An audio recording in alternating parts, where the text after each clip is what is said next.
What if your entire childhood was spent being the servant, not the sibling? Avery had spent her life doing everything for her family, cooking, cleaning, raising the twins while they lived carefree. Then, when it was time for college, her parents refused to pay for her education, saving everything for the Golden Twins instead. She left, built her own success, and never looked back. Years later, she discovered the final betrayal. Her own mother had excluded her from a grand birthday party, ashamed to introduce her as family. But this time, Avery wasn't going to stay quiet. Stay tuned to see how she finally takes her power back. And don't forget to subscribe for more gripping stories. My name is Avery, and I'm the oldest of 3 children. My father runs his own business. My mother works part-time at a trading company. And then there are the twins, Brittany and Cody, who are 6 years younger than me. The golden children. The ones who could do no wrong in our parents' eyes. From the moment they were born, my role in the family shifted. I wasn't just a big sister. I became their nanny, their housekeeper, their personal assistant rolled into one. While other kids my age spent their afternoons hanging out with friends or playing sports, I was picking up the twins from school, helping with their homework, chauffeuring them to their activities. The house was my responsibility too, cleaning, cooking, grocery shopping. If it needed to be done, I was the one doing it. Meanwhile, Brittany and Cody never lifted a finger. They'd come home, drop their backpacks wherever they pleased, and leave a trail of mess behind them like it was their personal signature.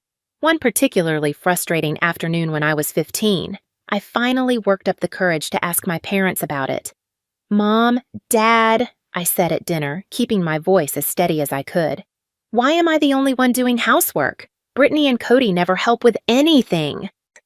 Mom put down her fork and gave me that look, the one that made me feel ridiculous for even asking. "Honey, that's just how things work in families. The oldest child always has more responsibilities." "But that's not true," I shot back. "I've been to Megan's and Jessica's houses and their families split the chores equally." Mom's expression hardened. "Those families are raising their children wrong. Is that what this is about? You've been getting ideas from your friends?" Across the table, the twins exchanged smug glances. They loved it when I got shut down. Later that week, I tried a different approach talking to Brittany and Cody directly. "Why don't you guys ever help with the housework?" I asked while helping them with their homework. Brittany rolled her eyes. "Mom says we need to focus on school and activities. That's our job." "Yeah," Cody added with a smirk. "You're supposed to do all that stuff. Mom told us so." But it wasn't just about the chores. They enjoyed making my life harder. They'd deliberately mess up rooms I had just cleaned, break things and blame me, or lie to our parents claiming I hadn't helped them with their homework or had forgotten something they needed. By the time my senior year rolled around, I should have been focused on college applications, campus visits, and planning for my future. Instead, it was just another reminder that in this family, I would always come second to the twins. I remember that evening clearly. I was sitting at the kitchen table, college brochures spread out in front of me, my mind racing with possibilities. Then my parents walked in. They had that look, the one they always wore when they were about to deliver bad news. "Avery, we need to talk about college," Dad started, not quite meeting my eyes. Mom jumped in, her voice matter of fact. "We've been looking at our finances and we just don't have the money for your college education. All our savings need to go toward the twins' future education." The words hit me like a physical blow. I sat there staring at the brochures that now seemed to mock me with their promises of bright futures and new beginnings. "But I've been working so hard," I managed to say, my voice barely above a whisper. "My grades are good. I could get scholarships." "The decision is final," Mom cut me off. "We have to think about Brittany and Cody's future." "What about my future?" I asked, fighting back tears. "You're resourceful, honey," Dad said, patting my shoulder awkwardly. "You'll figure something out." That night, I lay in bed listening to the twins laughing in their room down the hall. They already knew, I could tell by the way they'd been smirking at me during dinner. Once again, they were getting everything while I got nothing. But something snapped in me that night. Instead of breaking down, I got angry, really angry. The next day, I started job hunting. Within 2 weeks, I had lined up a position at an entry-level corporate job. It wasn't glamorous, but it paid enough for me to rent a tiny apartment. The day after graduation, I moved out. The years that followed were hard, but I worked my ass off. I took every training opportunity my company offered, volunteered for extra projects, and slowly climbed the corporate ladder. While I didn't have a college degree, I had something better: real-world experience and a fierce determination to succeed. Meanwhile, the twins got their college education just as planned. Mom and Dad found plenty of money for their tuition, housing, and expenses. They graduated with fancy degrees and even fancier attitudes about it. The irony? Brittany can't hold down a job for more than a few months at a time. There's always an excuse: her boss didn't recognize her talent, the company culture wasn't a good fit, the job was beneath her. And Cody? He's working as a warehouse supervisor, a position that definitely doesn't require the expensive degree our parents went into debt for. But that doesn't stop them from bringing up their college education at every single family gathering. Well, as someone with a degree in business administration, Brittany will begin, casting me that practiced, condescending glance. You know, back in college, Cody will add, never willing to be outdone. I just sip my wine and listen, hiding my smirk behind the rim of my glass. My salary alone is more than their combined incomes, but I never say a word. I don't need to. One afternoon during my lunch break, I was mindlessly scrolling through my feed when a post from my cousin Megan caught my eye. She stood there in a stunning emerald green dress, beaming at the camera. "Can't wait for Aunt Margaret's big celebration!" I froze, my sandwich halfway to my mouth. My mother's birthday wasn't for another few weeks, and I hadn't heard anything about a celebration. Maybe I was jumping to conclusions. Maybe it was something else entirely. Fingers hovering over the keyboard, I finally typed, "Beautiful dress! What's the celebration for?" Megan responded almost immediately. "For Aunt Margaret's 55th birthday party! It's going to be amazing! How haven't you started planning your outfit yet?" It felt like being dunked in ice water. My mother was planning a big birthday party, and I, her eldest daughter, knew nothing about it. My hands trembled as I pulled up my phone contacts and called her. She answered on the fourth ring. "Avery, what is it? I'm rather busy right now." I took a slow breath, forcing my voice to stay even. "Mom, I just saw Megan's post about your birthday party. Why haven't I heard anything about it?" A pause, then a quiet sigh. When she finally spoke, her voice carried that familiar, condescending tone I had spent my whole life listening to. "Oh, that. Well, Avery, I didn't invite you because I don't want you there." I actually pulled the phone away from my ear, staring at the screen as if I had misheard. "What? What do you mean you don't want me there? I'm your daughter!" "Yes, well..." She cleared her throat. "The thing is, Avery, this is going to be quite an upscale event.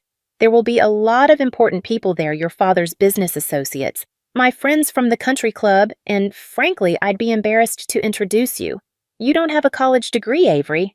What would I even say when people ask what you do? It would be uncomfortable." I sat there, phone pressed to my ear, listening to my mother tell me, in no uncertain terms, that I wasn't good enough to attend her birthday party. I already knew the answer, but I still asked the question. "So, Brittany and Cody are invited?" "Of course they are," she replied, as if it was the most obvious thing in the world. "They're college graduates. They understand how to conduct themselves in sophisticated company."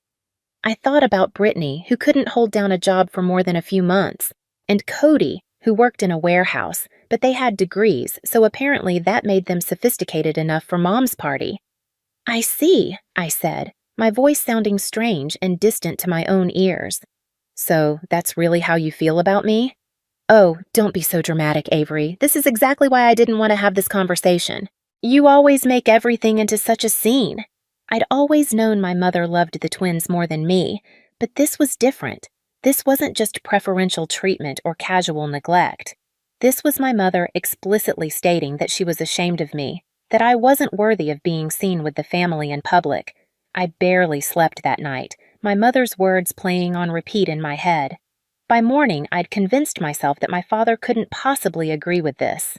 He'd always been more reasonable, even if he did favor the twins.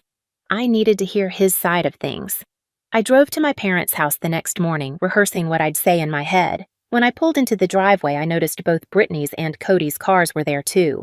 Great, the whole family was home for this showdown. Mom answered the door with an exasperated look, like I was a door-to-door salesperson interrupting her day. "Avery, what are you doing here?" "I need to talk to Dad," I said, pushing past her into the house. They were all in the living room. Dad in his usual armchair, the twins sprawled on the couch like they owned the place. "Dad," I started, my voice already shaking with emotion. "Did Mom tell you about our conversation yesterday? What do you think about it?" He shifted uncomfortably in his chair, not quite meeting my eyes. "I think your mother's right. It would be better if you didn't come." The words hit me like a slap. I looked around the room at these people who were supposed to be my family. "All of you feel this way? Obviously." Brittany rolled her eyes. "Nobody wants you there." Cody nodded. "For once, can't you just accept something without making it into a huge deal?" I couldn't believe what I was hearing. "So none of you see anything wrong with excluding me from a family celebration? Don't you realize how unfair this is? It's been like this my entire life. The twins are the favorites, and I'm pushed into the background.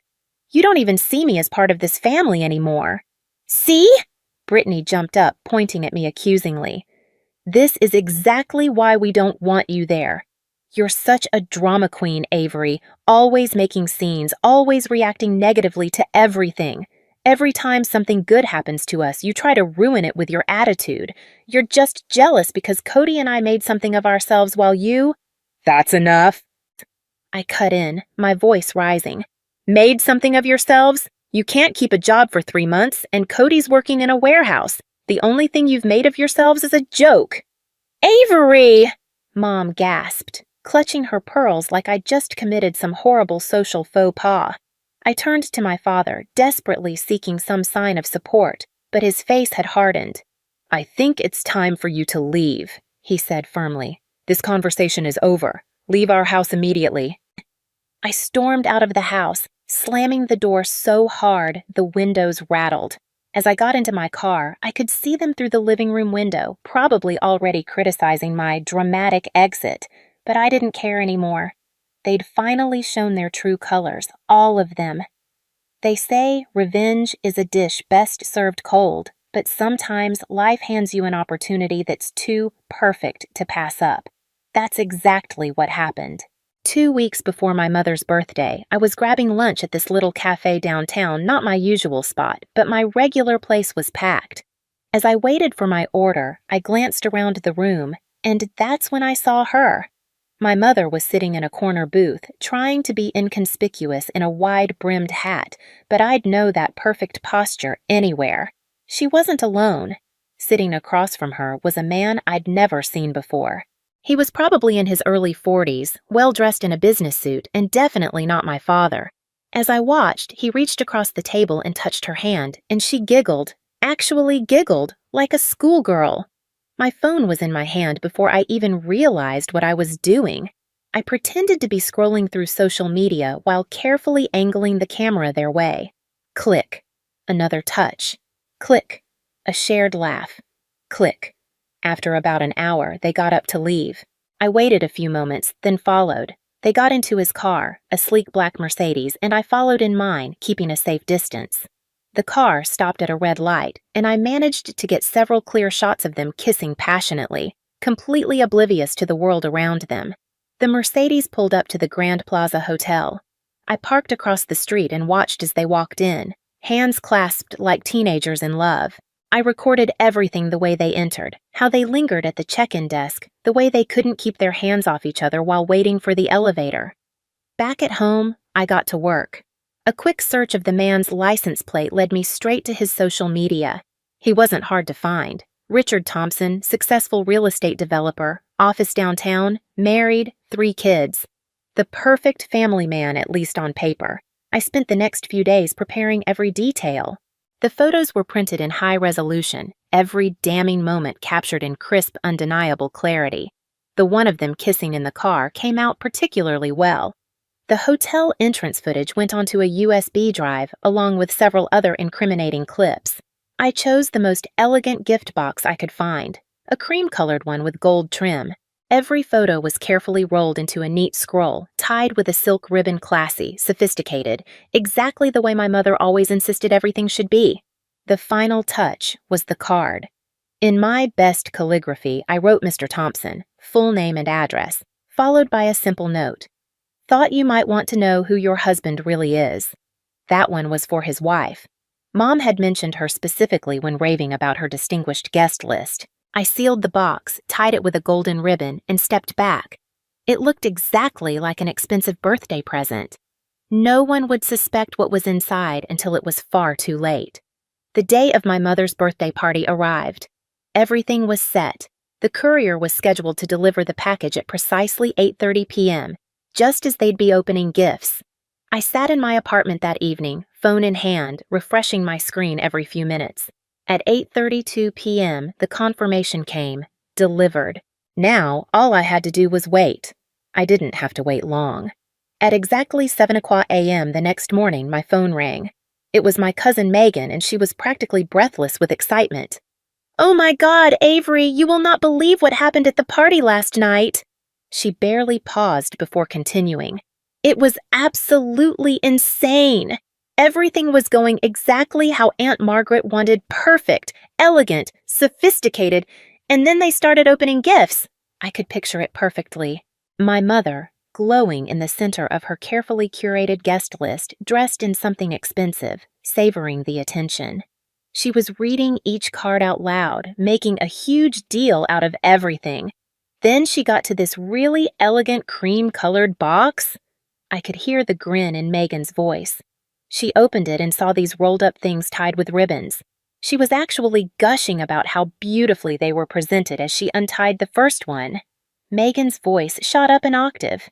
Then she unrolled it, and Avery, I have never seen someone's face change color so fast. "What happened then?" I asked, forcing my voice to stay neutral. "Everything exploded!" Megan practically shrieked. "The photo showed her kissing some man, and get this, the man and his wife were both at the party. Your dad grabbed the photo, and then he started opening all the other rolls.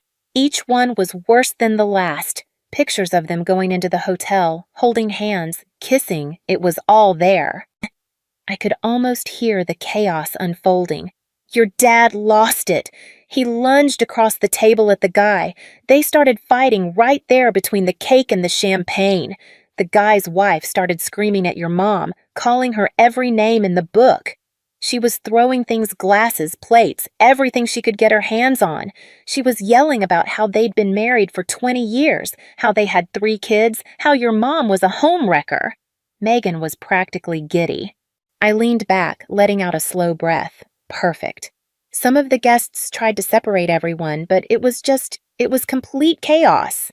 "Sounds intense," I said carefully. Megan lowered her voice to a conspiratorial whisper. "Can I be honest? It was kind of amazing to watch.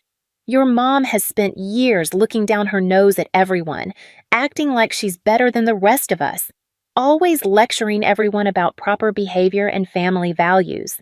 And then this happens. The hypocrisy is just—" She actually laughed. "I know I probably shouldn't say this, but it couldn't have happened to a more deserving person." I thought about my mother's perfectly planned party, her carefully cultivated image, her precious high society friends, all of it shattering like the champagne glasses her lover's wife had thrown. Within days, I heard from various relatives that Dad had moved out of the house and was staying at a hotel. He'd already contacted his lawyer about filing for divorce. I wasn't surprised by Dad's reaction. He'd always been proud, maybe to a fault, and this kind of public humiliation wasn't something he could forgive. What did surprise me was his phone call a few days later. "Avery." His voice sounded different, older somehow, more uncertain. "I need to ask you something. I'm going to have DNA tests done on all 3 of you. I need some samples from you, hair and saliva." My heart skipped a beat. I hadn't expected this, though perhaps I should have. "You think we might not be?" "I don't know what to think anymore," he cut in. "After discovering your mother's activities, I'm not sure of anything." "Can I get the samples?" "Of course," I said. "You can come by any time." He came by that afternoon. I'd never seen him look so defeated. His shoulders slumped, his face drawn. This wasn't the stern, confident father I remembered. This was a broken man trying to piece together what was left of his life. I watched as he carefully collected the samples, placing them in sterile containers. His hands were shaking slightly. 2 weeks passed. I tried not to think about the tests, but it was impossible not to wonder. Then Dad called again. "Can I come over?" His voice was strange, tight with emotion. "We need to talk." 20 minutes later, he was sitting on my couch, staring at his hands. "I got the results," he said finally. "You're mine, only you. The twins, they're not mine. Your mother, she confessed everything." He looked up at me, his eyes red-rimmed. She had an affair years ago, the man she loved. He wouldn't leave his family for her, so she settled for having his children. He died a few years back. I've cut off contact with the twins. I can't even look at them now. Every time I see them, I see the lies, the betrayal. The pieces were finally falling into place. All those years of preferential treatment, the constant favoritism. She loved him, and she loved his children. Dad continued, his voice bitter. "But she never really loved me. And you," he looked at me, real pain in his eyes. "You were mine, so she pushed you aside, made you the outsider in your own home. And God, Avery, I let her do it. I let her turn me against my only real child." He reached for my hand, then stopped himself. "I know I don't deserve your forgiveness. I was a terrible father to you, but if you'd be willing, if you'd let me try, I'd like to have a relationship with my daughter, my real daughter." I looked at this broken man, my father, and felt a complicated mix of emotions: anger, pity, satisfaction, hope. "I'll think about it," I said finally. It was all I could offer right then. My mother's call came on a Tuesday afternoon. I was in the middle of a work meeting when my phone lit up with her number. I excused myself and stepped out to take it. "I know it was you," she said without preamble. Her voice was cold, controlled, but I could hear the fury underneath. "The birthday gift, the photos, all of it. It was you." I didn't hesitate. "Yes, it was." The control in her voice wavered. "How dare you humiliate me like that in front of everyone?" I laughed, and for the first time in years, it actually felt good. "You want to talk about humiliation? How about spending my entire childhood as your personal servant? How about being told I wasn't good enough to attend your birthday party because I didn't have a college degree? But that's different, right?" "No, Mother, it's not different." My voice was steady now. "You spent my whole life belittling me. You turned Dad against me. You turned the twins against me. You made me feel like I wasn't good enough to be part of this family. Well, guess what? Turns out I'm the only one who actually belongs in it." Silence stretched between us. Then, finally, her voice trembled. "You've ruined everything." "No, Mother, you ruined everything. I just exposed the truth. Maybe next time you lecture someone about morality and proper behavior, you'll remember your own actions." I hung up before she could respond. The months that followed brought massive changes to our family. Dad's divorce was finalized quickly. He had excellent lawyers and an airtight case. Mother fought for a substantial settlement, but with the DNA results and undeniable proof of her infidelity, she had little leverage. In the end, she walked away with only a modest sum, nowhere near the lavish lifestyle she had imagined for herself. Last I heard, she moved to another city. Good riddance. The family gossip mill went into overdrive, but to my surprise, most of our relatives seemed pleased with how things had turned out. Over coffee one day, Aunt Jane shook her head with a smirk. "Your mother had it coming, always looking down her nose at everyone, acting like she was better than the rest of us. Do you know she once spent an entire Christmas dinner lecturing me about how I was raising my kids wrong? Miss High and Mighty herself, preaching about family values while she was—" She trailed off, laughing. "As for Dad, we're slowly building something real, an actual relationship, not the hollow version we had before. He calls regularly now. I've had him over for dinner a few times. He's still struggling with everything that happened, but I can see him healing. Sometimes he even smiles again. The twins? I haven't spoken to them since the truth came out. They tried calling in the beginning, but I blocked their numbers. What could they possibly say to undo a lifetime of cruelty? Some might call it revenge. I call it justice. My mother spent years crafting a perfect facade, presenting herself as the embodiment of grace and virtue, while treating me like I was nothing. All I did was pull back the curtain and let everyone see who she truly was. What do you do when the people who were supposed to lift you up spent years tearing you down instead? When the family that should have been your greatest support became your biggest obstacle? Avery spent her entire life as the afterthought, the burden, the one expected to sacrifice while her siblings were handed everything. For years, she was cast aside, treated as lesser simply because she wasn't one of them. But when her mother decided that even her presence wasn't welcome at a family event, something inside her finally snapped. She was done playing their game. And when the opportunity for justice presented itself, Avery took it. Exposing her mother's hypocrisy wasn't about revenge, it was about truth. For years, her mother used her superiority complex as a weapon, looking down on Avery for not having a college degree, for not fitting the pristine image she wanted to present to the world. But in the end, it wasn't Avery who was an embarrassment, it was her. Now, the facade is shattered.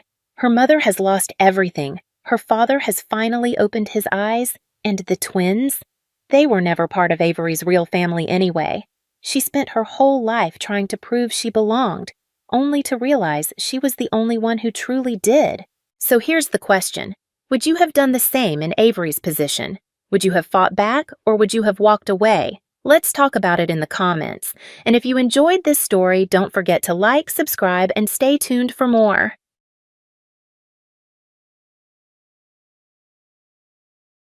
The diamond bracelet glittered in the store window, mocking me with its extravagance. I could feel Marcus's eyes boring into the side of my head, his excitement palpable. My stomach churned. "Isn't it perfect, Belinda?" Marcus gushed, pressing his face against the glass like a child eyeing candy. "Mom will absolutely love it." I swallowed hard, trying to keep my voice steady. "It's beautiful, but Marcus, we can't afford." "Nonsense." He waved his hand dismissively. "It's Mom's 70th birthday. We have to make it special." I bit my lip, my mind racing through our mounting bills, the leaky roof, and the stack of unpaid credit card statements hidden in my desk drawer. "Honey, $3,000 is a lot of money right now. Maybe we could find something more reasonable?" Marcus's face darkened, his jovial mood evaporating instantly. "Are you saying my mother isn't worth it?" "That's not what I meant, and you know it," I snapped, my patience wearing thin. "I'm saying we have responsibilities, Marcus. Bills to pay, a house to maintain, and family to take care of," he interrupted, his voice rising. Passers-by glanced our way, and I felt my cheeks burn with embarrassment. Mom has always been there for us. The least we can do is show her how much we appreciate her. I wanted to scream, to shake him and make him understand the precarious financial tightrope we were walking. Instead, I took a deep breath and tried a different approach. "Marcus, sweetie, I know you want to do something special for your mom, but what if we planned a nice dinner instead? Something intimate, with all her favorite foods?" He scoffed, shaking his head. "A dinner? That's your big idea? God, Belinda, sometimes I wonder if you have any heart at all." His words stung, and I felt tears pricking at the corners of my eyes. "That's not fair," I whispered, my voice trembling. "You know what's not fair?" Marcus growled, turning to face me fully. "Working my ass off every day only to come home to a wife who doesn't support me or my family." I recoiled, as if he'd slapped me. "How dare you? I've been holding us together for months while you bounce from job to job, making grand promises you can't keep." The moment the words left my mouth, I knew I'd crossed a line. Marcus's face contorted with rage, his fists clenching at his sides. "Is that what you think of me?" he hissed. "That I'm some kind of failure?" "Marcus, I didn't mean—" "Save it," he spat, turning on his heel and storming into the jewelry store. My heart raced as I watched him approach the counter, gesturing animatedly at the bracelet in the window. This couldn't be happening. We were already drowning in debt, and here he was, about to add another $3,000 to the pile. I rushed into the store, my palms sweating. "Marcus, please, let's talk about this." He ignored me, smiling charmingly at the saleswoman. "We'll take it," he announced proudly. The saleswoman beamed, reaching for the bracelet. "Excellent choice, sir. Your wife will love it." "Oh, it's not for my wife," Marcus corrected her, shooting me a pointed look. "It's for my mother, someone who actually appreciates me." I felt like I'd been punched in the gut. Tears threatened to spill over as I watched Marcus hand over our credit card, sealing our financial fate with a flourish of his signature. As we left the store, Marcus clutched the small, elegant bag triumphantly. See? Was that so hard? I couldn't speak, my throat tight with unshed tears and simmering anger. How had we gotten here? When had my loving, supportive husband turned into this selfish stranger? As we approached our car, Marcus's phone buzzed. He glanced at the screen and grinned. It's Mom. She wants us to come over right away. Says she has a surprise for us. I closed my eyes, willing the ground to swallow me whole. What fresh hell awaited us at Edna's house? And how much more could our fragile marriage take before it shattered completely? The memory hit me like a freight train as we pulled into Edna's driveway. Suddenly I was back at Chez Pierre, that overpriced French restaurant, watching helplessly as Marcus ordered another bottle of champagne. To new beginnings, he'd toasted, clinking glasses with his rowdy college friends. I'd smiled tightly, my stomach in knots. We couldn't afford this extravagance, not with Marcus between jobs, again. As the night wore on, the bill grew astronomical. When it finally arrived, Marcus leaned in close, his breath reeking of expensive wine. Honey, I seem to have forgotten my wallet. You've got this, right? My cheeks burned as I fumbled for my credit card, praying it wouldn't be declined. That night had cost us nearly 2 months' rent. Now, staring at Edna's perfectly manicured lawn, I felt that same sickening dread. What surprise could she possibly have in store? Come on, Belinda, Marcus urged, already halfway up the path. Don't keep Mom waiting. I trudged behind him, clutching my purse like a shield. The front door swung open before we could knock, revealing Edna in all her carefully curated glory. My darlings, she cooed, enveloping Marcus in a perfumed embrace. Her eyes narrowed slightly as she turned to me. Belinda, dear, you look tired. Are you sleeping enough? I'm fine, Edna, I replied, forcing a smile. What's this surprise you mentioned? Edna's face lit up. Oh, you're going to love this! Come, come! She ushered us into the living room, where an elderly man sat perched on her floral sofa. He stood as we entered, revealing an impressively tall, lean frame. Marcus, Belinda, Edna announced, practically vibrating with excitement. I'd like you to meet Charles, my fiancé. The world tilted on its axis. I grabbed the back of a chair to steady myself, certain I'd misheard. Your fiancé? Marcus sputtered, his face a mask of confusion. Charles stepped forward, extending a weathered hand. Pleasure to meet you both. Edna's told me so much about you. I shook his hand numbly, my mind reeling. Edna was getting married? At her age? And why hadn't she mentioned this before? Mom, Marcus said slowly, when did this happen? Edna waved a dismissive hand. Oh, Charles and I have known each other for ages. We reconnected at my bridge club a few months ago, and well... She giggled girlishly. When you know, you know. I caught Marcus's eye, silently pleading for some sanity in this surreal moment. But he just grinned, pulling his mother into another hug. That's wonderful, Mom. I'm so happy for you. My heart sank. Of course he was thrilled. This was just another excuse for celebration, another reason to spend money we didn't have. We're thinking a June wedding, Edna continued, her eyes sparkling. Nothing too extravagant, of course, just close family and friends at the country club. I nearly choked. The country club? The same one that had rejected our membership application due to financial considerations? That sounds lovely, I managed, my voice strained.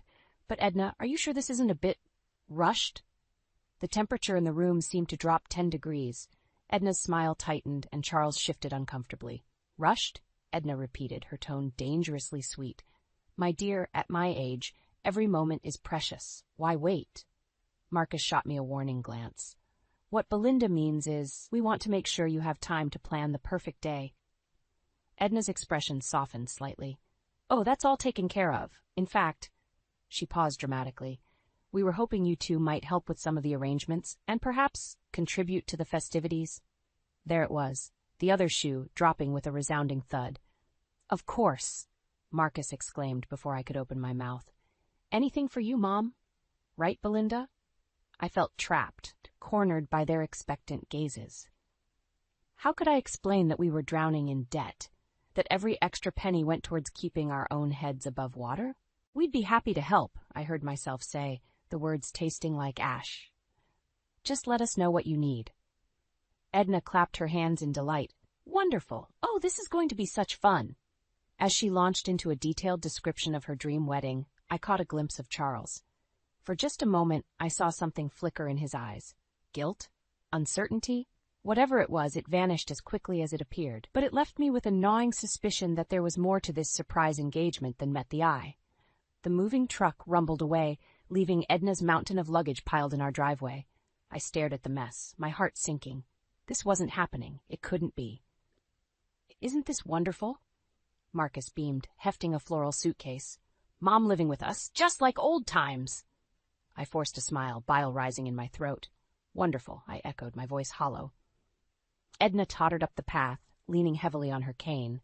Oh, Belinda dear, be a lamb and fetch my toiletries bag. It's the Louis Vuitton one.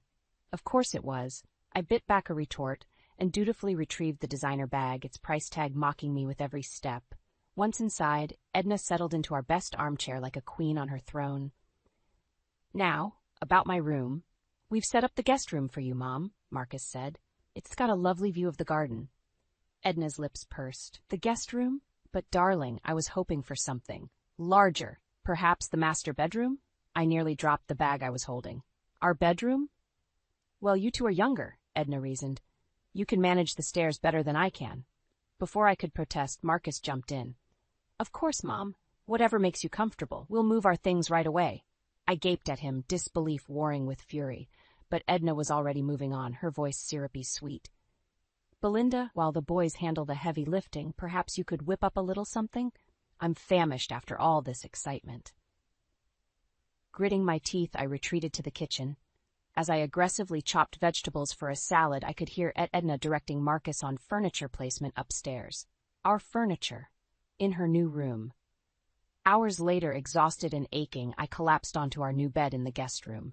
Marcus flopped down beside me, grinning like a fool. Isn't this great? Mom seems so happy already. I turned to face him, struggling to keep my voice level. Marcus, we need to talk about this. How long is she planning to stay? He shrugged. As long as she needs to, I guess. The doctor said her blood pressure's been acting up. And what about her house? Her fiancé? Marcus's brow furrowed. Charles? Oh, that fell through. Turns out he was only after her money or something. Can you believe it? I could, actually, but I held my tongue, focusing on the more pressing issue. So she's here indefinitely? Marcus, we can't afford. Don't start, Belinda, he cut me off, his tone sharp. She's family. We take care of family. The next morning, I woke to find Edna already ensconced in the kitchen, rifling through our cabinets. Good heavens, she tutted. Don't you have any proper tea? This simply won't do. Before I could respond, she thrust a piece of paper into my hands. Be a dear, and pick up a few things for me, won't you? Nothing fancy, just the essentials. I scanned the list, my eyes widening at each outrageous item. Imported caviar, truffle oil. Edna, these aren't essentials. They're luxury items. We can't. Oh, pish-posh, she waved dismissively. I'll reimburse you, of course. Now hurry along. I've got a busy day ahead. Curious despite myself, I asked. Busy with what? Edna's eyes gleamed. Well, if you must know, I've joined the most delightful club, the Golden Oaks Society. We're having our first meeting here this afternoon. My stomach dropped. Here? Today? She nodded, oblivious to my distress. Just a small gathering, 10 or 12 ladies. You don't mind handling the refreshments, do you? Nothing too elaborate, some finger sandwiches, petit fours, that sort of thing. I stared at her, speechless. This woman had commandeered our bedroom, was sending me on errands for overpriced groceries, and now expected me to cater a party for her new social club? Oh, and one more thing, Edna added, her voice suddenly hesitant. I hate to ask, but, well, the club has dues, rather steep ones, I'm afraid. I was hoping you might be able to help out just this once. The final straw. I opened my mouth, ready to unleash years of pent-up frustration. But at that moment, Marcus appeared, yawning and stretching. Morning, ladies, he mumbled. What's for breakfast? Edna beamed at him. Your wonderful wife was just offering to make us something special. Weren't you, Belinda? I met her gaze, seeing the challenge there. The ball was in my court. I could expose her manipulations, risk my marriage, and shatter this fragile peace. Or I could swallow my pride again and play along. What would it be? The truth? Or another lie to add to the growing pile? I stared at the check in my hand. my vision blurring with unshed tears. $5,000. It might as well have been 5 million for all the difference it would make to our dwindling savings. Belinda, darling, Edna's voice dripped with honey-coated venom. You're not having second thoughts, are you? After all, it's for such a good cause. I swallowed hard, forcing myself to meet her gaze. Of course not, Edna. I'm happy to help your friend. The lie tasted bitter on my tongue, but what choice did I have? For weeks now, Edna had been weaving this tale of woe about her dear friend Mildred, supposedly on the brink of losing her home.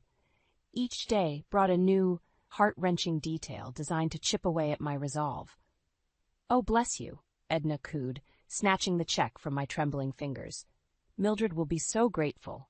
You know, she hasn't eaten a proper meal in days. I nodded numbly, already calculating which bills would have to go unpaid this month.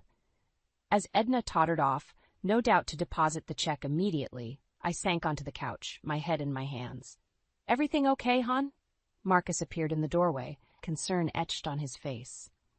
For a moment I considered telling him everything. The mounting debt, the constant drain on our resources, the gnawing suspicion that his mother wasn't being entirely truthful. But then I remembered the way he'd looked at me when I'd questioned Edna's move-in, the disappointment in his eyes. Fine, I lied, mustering a weak smile. Just a bit tired. He nodded, seemingly satisfied. Well, don't work too hard. My mom mentioned something about needing help with her club meeting later. Of course she did. I bit back a sigh as Marcus disappeared upstairs, leaving me alone with my thoughts and the ever-growing weight of our financial troubles.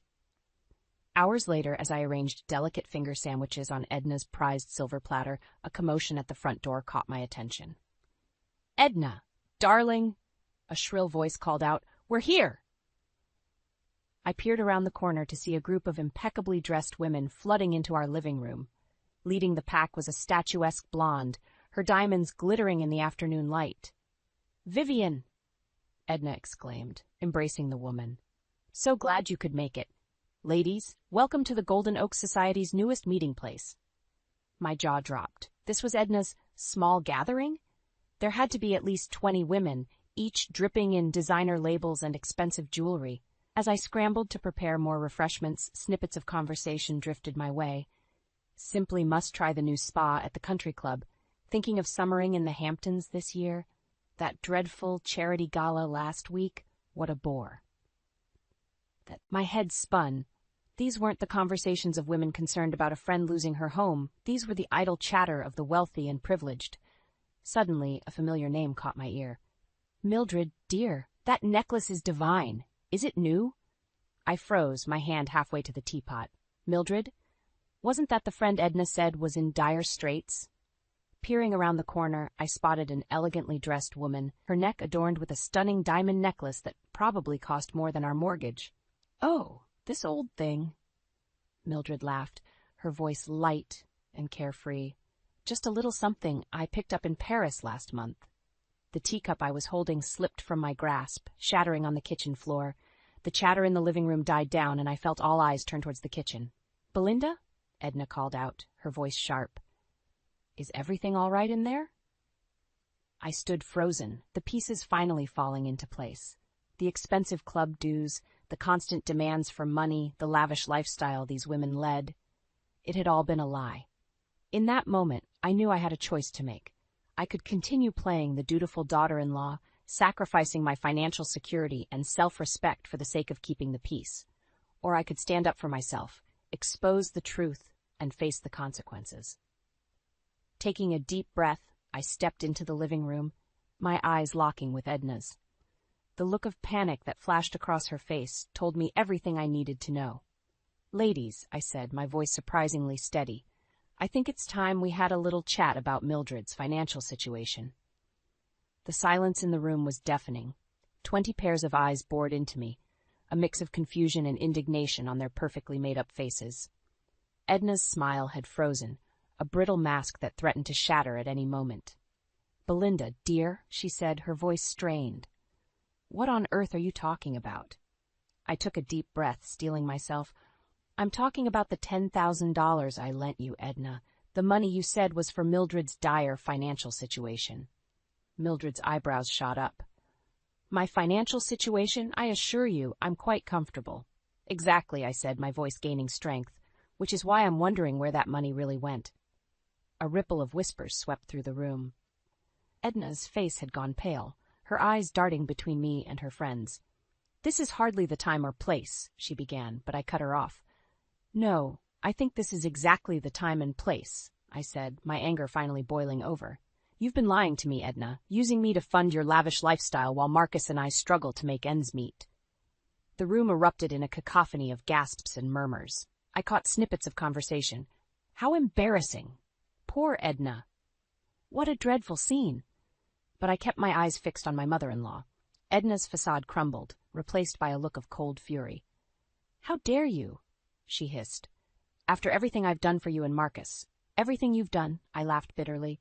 You mean moving into our house, taking over our lives, and draining our bank account? Just then, Marcus appeared in the doorway, his eyes wide with shock. What's going on here?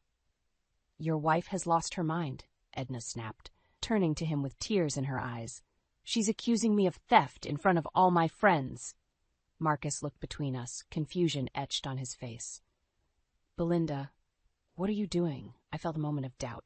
Was I making a terrible mistake? But then I remembered the mounting bills, the sleepless nights, the constant stress of trying to keep our heads above water. I'm telling the truth, I said firmly. Your mother has been lying to us, Marcus. There is no friend in need. She's been using our money to fund her social club and who knows what else. The color drained from Marcus's face. Mom, is this true? Edna's expression hardened. Of course not. Your wife is clearly jealous of my social connections. She's always resented me. I couldn't believe what I was hearing. Jealous? Resented? Edna, I've bent over backwards trying to accommodate you. As the argument escalated, I noticed one of Edna's friends slipping out her phone, no doubt capturing the drama for posterity. The realization hit me like a ton of bricks. This wasn't just a family dispute anymore.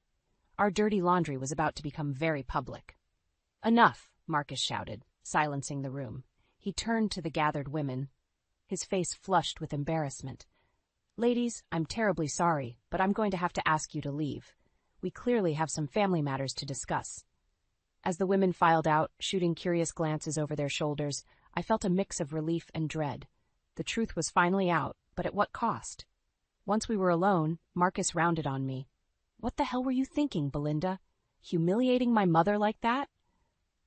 I stared at him in disbelief. Are you kidding me? Did you not hear a word I said? Edna seized the opportunity, tears streaming down her face.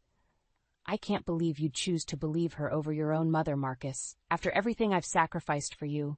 I watched as Marcus's resolve wavered, his eyes softening at his mother's distress. In that moment, I realized I was at a crossroads. I could back down, apologize, and try to salvage this mess. Or I could stand my ground and fight for the truth, even if it meant losing everything. As Marcus moved to comfort his mother, I made my decision. I'd been silent for too long, played the dutiful wife and daughter-in-law at the expense of my own well-being. No more. Marcus, I said, my voice steady despite the trembling in my hands, I need you to listen to me very carefully, because what I'm about to say will change everything.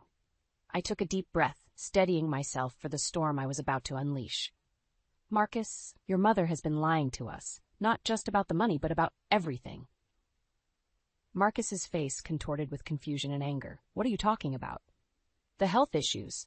The needing to move in with us? It was all a lie, I said, my voice surprisingly calm despite the chaos in my head. She's been using our money to fund her lavish lifestyle and her precious Golden Oaks society. Edna let out an indignant gasp. How dare you? Marcus, don't listen to her. She's clearly lost her mind. But I was beyond caring about Edna's theatrics. I pulled out my phone, scrolling through the photos I'd taken earlier that day. Look at these, Marcus. Receipts for spa treatments, designer clothes, first-class tickets to Paris, all charged to our credit card. Marcus's eyes widened as he swiped through the images. This can't be right. Oh, it's right, I said, my voice hardening. And that's not even the worst of it.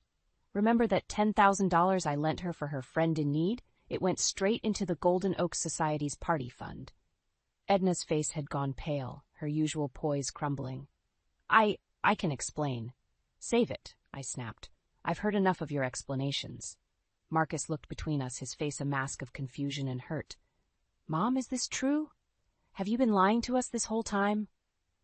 For a moment I thought Edna might confess, but then her eyes hardened and she straightened her spine. "Of course not. Your wife is clearly jealous of my social standing. She's trying to turn you against me, Marcus. Can't you see that?" I couldn't believe what I was hearing. Even now, faced with irrefutable evidence, she was still trying to manipulate the situation. Jealous? I laughed bitterly. Of what? Your ability to leech off your own son? To destroy our financial stability for the sake of your ego? Marcus held up his hands, looking overwhelmed. "Both of you, just stop. I can't think with all this yelling." "Fine," I said, my voice tight with suppressed anger. "Then let's talk numbers. Marcus, do you have any idea how much debt we're in because of your mother's health issues and friend in need?" He shook his head slowly, looking almost afraid to hear the answer. I pulled out a stack of bills from my bag, spreading them across the coffee table. Credit card debt, personal loans, our savings account drained dry. We're looking at over $50,000 in debt, Marcus. And for what? So your mother could play socialite with her rich friends? The color drained from Marcus's face as he stared at the bills. This can't be right. Mom, tell me this isn't true." Edna's lip quivered, but her eyes remained defiant. "You don't understand. I had to maintain appearances. The Golden Oaks Society is everything to me. Without it, I'm nothing." The admission hung in the air, heavy and damning. Marcus looked like he'd been slapped. "So it is true," he whispered. "You've been lying to us this whole time." I felt a momentary pang of sympathy for him, seeing his world crumble. But then I remembered all the sleepless nights, the constant stress, the sacrifices I'd made to keep us afloat. "I want her out," I said, my voice low but firm. "Now." Marcus's head snapped up. "Belinda, we can't just throw her out. She's my mother. And I'm your wife," I shouted, finally losing my composure. "The woman who's been holding this family together while you two played your little games. I'm done, Marcus. It's her or me." The ultimatum hung in the air, charged with years of resentment and betrayal. Marcus looked between us, torn between the woman who raised him and the woman he'd vowed to love and cherish. Edna seized the moment of hesitation. "Marcus, darling, you can't possibly choose her over your own mother. After everything I've done for you." I held my breath, watching Marcus's face. This was it. The moment that would define our future. As he opened his mouth to speak, I steeled myself for whatever came next, knowing that no matter what he said, nothing would ever be the same again. The silence that followed my ultimatum was deafening. I watched Marcus, my heart pounding, as he struggled with the impossible choice I'd laid before him. His eyes darted between Edna and me, conflict etched deep in the lines of his face. Finally, he spoke, his voice barely above a whisper. I can't choose between you." My heart sank. Even now, faced with irrefutable evidence of his mother's deceit, he couldn't bring himself to take a stand. Edna seized the moment, her voice dripping with false sympathy. "Oh, my poor boy. You shouldn't have to choose. Belinda's just upset. We can work this out as a family." I felt something snap inside me. "Family?" I spat. "Is that what you call this? Lying, manipulating, draining us dry?" Marcus flinched at my tone. "Belinda, please, we're all under a lot of stress. Maybe if we just calm down." "Calm down?" I couldn't believe what I was hearing. "Marcus, we're drowning in debt because of her. How can you still defend her?" He ran a hand through his hair, looking lost. "She's my mother, Belinda. I can't just turn my back on her." In that moment, I saw our future unfold with crystal clarity. Years of struggle, of always coming second to Edna's wants and needs, of Marcus never truly standing up for me, for us. "Fine," I said, my voice eerily calm. "If that's how you feel, I'll make the choice for you." I walked to our bedroom, no, the guest room now, and pulled out the suitcase I'd hidden in the back of the closet weeks ago. I'd packed it in a moment of desperation, never truly believing I'd use it. Now, I was grateful for my foresight. When I returned to the living room, Marcus's eyes widened in panic. "Belinda, what are you doing?" "What I should have done months ago," I replied, my resolve strengthening with each word. "I'm leaving." Edna's triumphant smirk made my blood boil. Now, dear, there's no need for such dramatics. Why don't we all sit down and—" "Save it," I cut her off. "I'm done listening to your lies." I turned to Marcus, fighting back tears. I love you, Marcus. I always have. But I can't do this anymore. I won't set myself on fire to keep you too warm. He reached for me, his eyes pleading. Belinda, please, we can figure this out. I'll get another job. We'll pay off the debt. I stepped back, shaking my head. It's not about the money, Marcus. It's about trust. It's about respect. And you've shown me that I'll never have either from you. With shaking hands, I pulled an envelope from my bag and placed it on the coffee table. These are divorce papers. I've already signed them. The color drained from Marcus's face. Divorce? Belinda, you can't be serious. I've never been more serious in my life, I replied, surprised by the steadiness in my voice. I deserve better than this, Marcus, and deep down I think you know that. Edna scoffed, her mask of concern slipping. Well, if that's how you feel, don't let the door hit you on the way out. I turned to her, years of pent-up anger and resentment boiling over. You know what, Edna? I feel sorry for you. You're so desperate for status and approval that you'd sacrifice your own son's happiness. I hope it was worth it. With that, I grabbed my suitcase and headed for the door. As I reached for the handle, Marcus called out, his voice breaking. Belinda, wait, please. I love you. I paused, my hand on the doorknob. For a moment, I allowed myself to imagine turning back, of giving him one last chance. But then I thought of all the broken promises, the constant sacrifices, the years of putting everyone else's needs before my own. I love you too, Marcus, I said softly, not turning around. But sometimes, love isn't enough. With those final words, I stepped out into the cool night air, closing the door on my old life. As I walked towards an uncertain future, I felt a strange mix of terror and exhilaration. For the first time in years, I was free. And despite the challenges ahead, I knew that whatever came next, I would face it on my own terms. 6 months after walking out that door, I stood in front of the courthouse, my heart pounding. Today was the final divorce hearing, and I was ready to close this chapter of my life for good. As I climbed the steps, I caught sight of Marcus and Edna, huddled together near the entrance.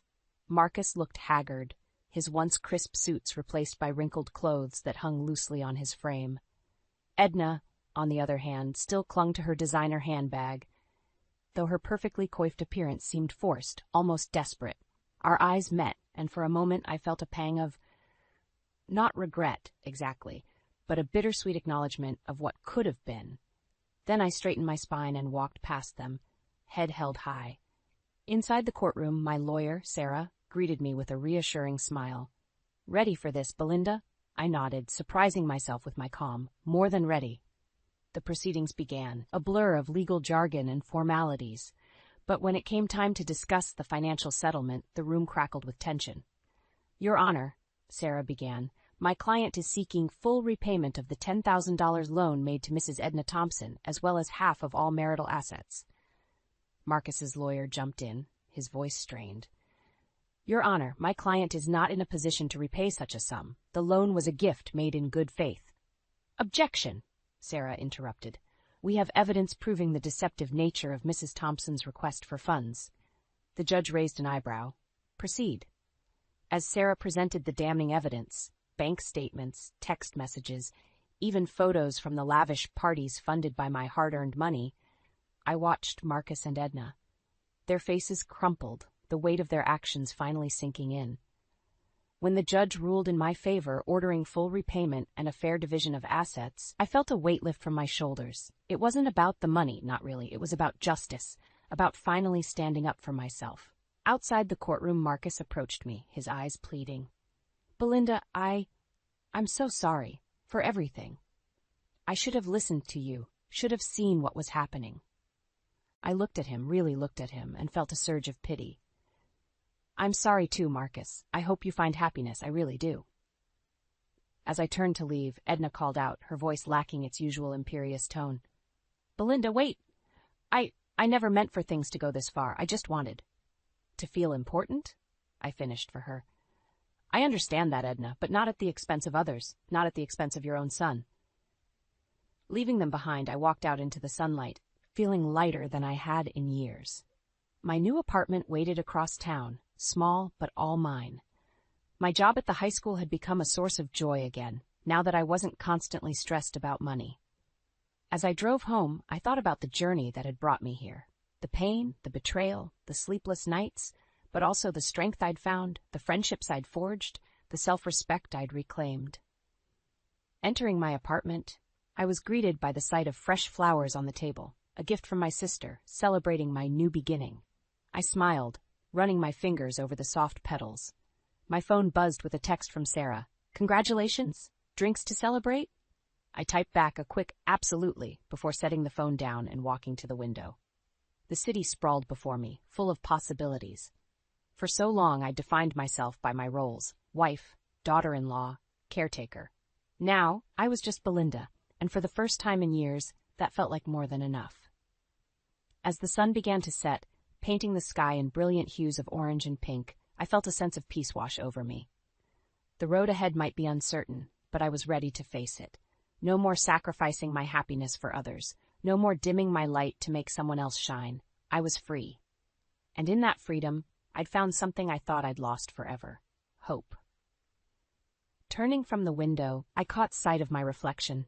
The woman staring back at me was stronger, wiser, and infinitely more resilient than the one who had walked out that door 6 months ago. "Here's to new beginnings," I whispered to myself, raising an imaginary toast to the future. Whatever came next, I knew one thing for certain: I was ready for it. All of it. And that, more than anything, felt like victory.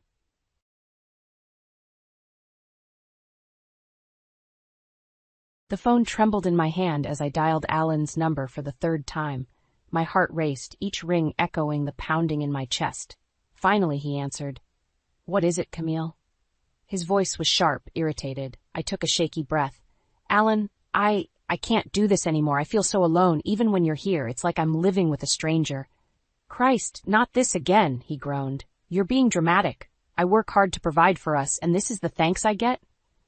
Tears stung my eyes. "That's not fair. I'm not asking for much, just for you to be present, to care." "I do care," Alan snapped. "But I can't be at your beck and call every minute. You knew what you were signing up for when you married me." His words hit like a slap. Did I? Because the man I married actually wanted to spend time with me. He didn't treat me like an inconvenience. "Oh, for God's sake," Alan muttered. "Look, I'm in the middle of something important. We'll talk about this later." "We never talk about it later," I said, my voice breaking. "That's the whole problem." "Camille, you're being ridiculous. Pull yourself together and stop acting like a child. I'll be home when I'm home." The line went dead. I stared at the phone, feeling hollow and numb. How had we gotten here? This wasn't the life I'd imagined when I said I do 5 years ago. A gentle knock on the door startled me. "Camille?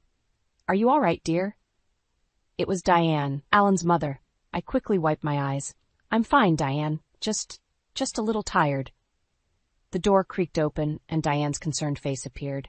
I couldn't help overhearing, "Did you have another fight with Alan?" I nodded, unable to speak past the lump in my throat. Diane sighed and sat beside me on the bed. "Oh, sweetheart, I'm so sorry. My son can be difficult sometimes."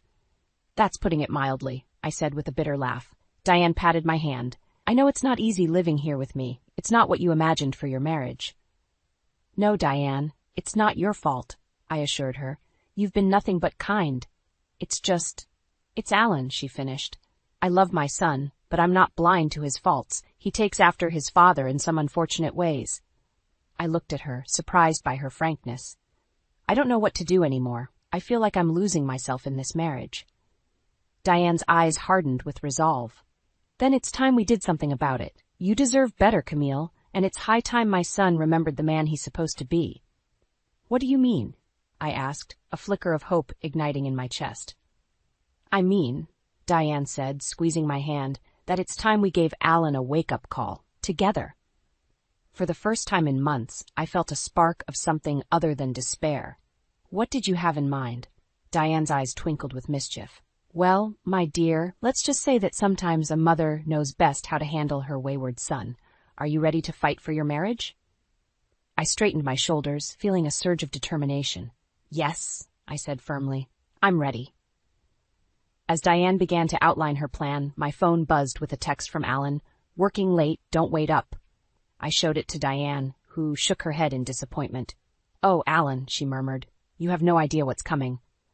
Little did I know, as Diane and I plotted our next move, that this was just the beginning of a storm that would change all our lives forever. I stood in front of the bathroom mirror, staring at my reflection. The woman looking back at me seemed a stranger, tired eyes, worry lines etched around her mouth. How had I become this person? My mind drifted back to the day I first met Alan. God, he'd been charming then. We were both working on a big marketing campaign, our desks side by side. His quick wit and easy smile had drawn me in like a moth to flame. Earth to Camille, Alan's voice snapped me back to the present. He leaned against the doorframe, impatience written across his face. Are you planning on spending all day in here? We're going to be late for dinner with Mom. I sighed, applying a last swipe of lipstick. I'm ready. Let's go. The drive to Diane's was tense, silence hanging heavy between us. As we pulled into the driveway, Alan turned to me. Try to act normal tonight, okay? Mom doesn't need to hear about our problems. My jaw clenched. Our problems? You mean the fact that you barely acknowledge my existence? Alan's eyes flashed with anger. Not this again. Just behave, all right? Before I could retort, Diane opened the front door, beaming at us. There you are. Come in, come in. Dinner's almost ready. As we stepped inside, the familiar scent of Diane's pot roast filled the air. It was comforting, a reminder of happier times when Alan and I first got married. We'd been so excited to start our life together, to find our own place and build our future. But then Alan had lost his job, and Diane had offered to let us stay with her just until things got back on track. That was 3 years ago. So how are things? Diane asked as we sat down to eat. Her eyes darted between Alan and me, sensing the tension. Fine, Alan said curtly, shoveling food into his mouth. I plastered on a smile.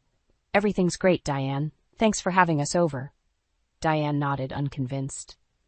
You know, I was thinking, it must be hard for you two, still living here after all this time. Have you thought about looking for your own place? Alan's fork clattered against his plate. Mom, we've talked about this. It doesn't make financial sense right now. But surely with both your salaries, Diane began. Drop it, Mom, Alan snapped. We're fine where we are. I stared at my plate, fighting back tears. This wasn't fine. None of this was fine. Actually, I said, my voice barely above a whisper, I've been thinking about that too, Diane. Maybe it is time we found our own place. Alan's head whipped towards me, his eyes blazing. What are you talking about? We can't afford it. We could if we budgeted, I countered, gaining courage. I've been looking at some apartments. Behind my back? Alan's voice rose. Jesus, Camille, do you ever stop nagging? Diane's hand flew to her mouth. Alan, don't speak to your wife that way. But Alan was on a roll now. You want to know why we can't move out, Camille? Because you're terrible with money. Always buying useless crap we don't need. At least here, Mom keeps you in check. The room fell silent. I felt as if I'd been slapped. That's enough, Diane said firmly. Alan, apologize to your wife right now. Alan stood up abruptly, his chair scraping against the floor. I need some air. He stormed out, leaving Diane and me staring after him in shock. Oh, Camille, Diane said softly, reaching for my hand. I'm so sorry. I had no idea things were this bad. I couldn't hold back the tears any longer. They flowed freely as I confessed everything. The loneliness, the neglect, the growing chasm between Alan and me. As Diane held me, murmuring words of comfort, my phone buzzed. A text from Alan, don't wait up, staying at a friend's tonight. I showed it to Diane, who shook her head in disbelief. This can't go on, she said, a determined glint in her eye. It's time we did something about my son's behavior. Are you with me? Through my tears, I nodded. Whatever Diane had planned, I was all in. Things had to change, and they had to change now. The morning after our disastrous dinner, I woke to find Alan's side of the bed untouched. My stomach churned as I remembered his text from the night before. Where had he really gone? I trudged downstairs, the smell of coffee guiding me to the kitchen. To my surprise, Diane was already there, bustling around in her floral apron. Good morning, dear, she said, sliding a steaming mug towards me. I thought you could use this. I wrapped my hands around the warm ceramic, grateful for her thoughtfulness. Thanks, Diane. You didn't have to do this. She waved off my gratitude. Nonsense. We're family. Her eyes softened with concern. How are you holding up? I sighed, slumping into a chair. Honestly, I don't know. I feel like I'm drowning, Diane. And Alan, He's not even trying to throw me a lifeline. Diane sat across from me, her weathered hands covering mine. I want you to know something, Camille. No matter what happens with Alan, you'll always have a place here. You're like a daughter to me. Tears pricked my eyes. That means more than you know. Just then, we heard the front door open. Alan stumbled in, looking disheveled and reeking of alcohol. Where have you been? I demanded, anger flaring. He squinted at me, then at Diane. What's she doing here? I live here, remember? Diane's voice was cold. The question is, where were you all night? Alan waved his hand dismissively. Out. Needed to clear my head after that ambush last night. I stood up, fury coursing through me. Ambush? Is that what you call us wanting a normal conversation about our future? Our future is fine, Alan shouted. Why can't you just be happy with what we have?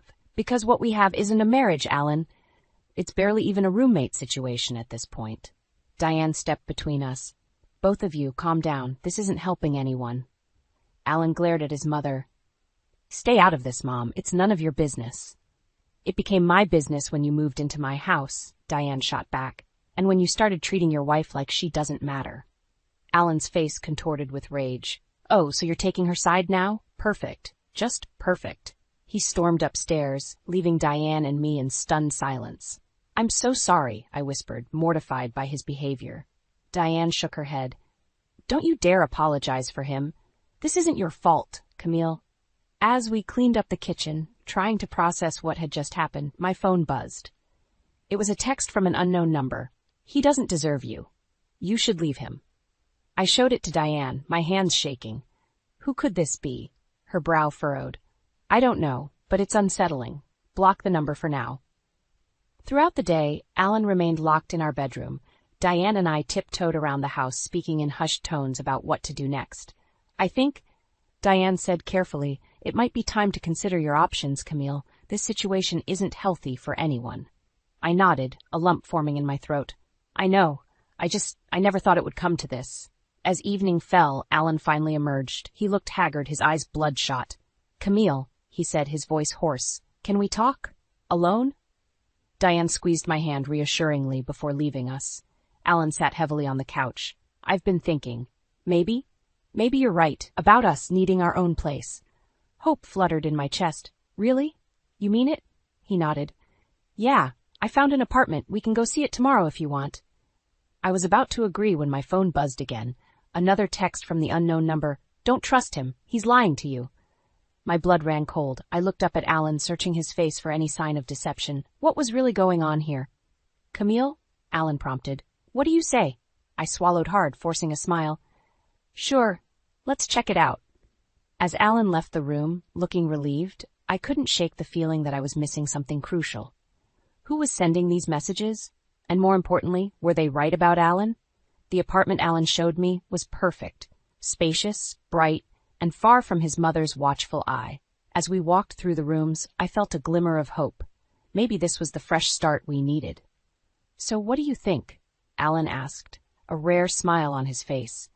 I nodded, trying to match his enthusiasm. It's lovely. When can we move in? His smile faltered.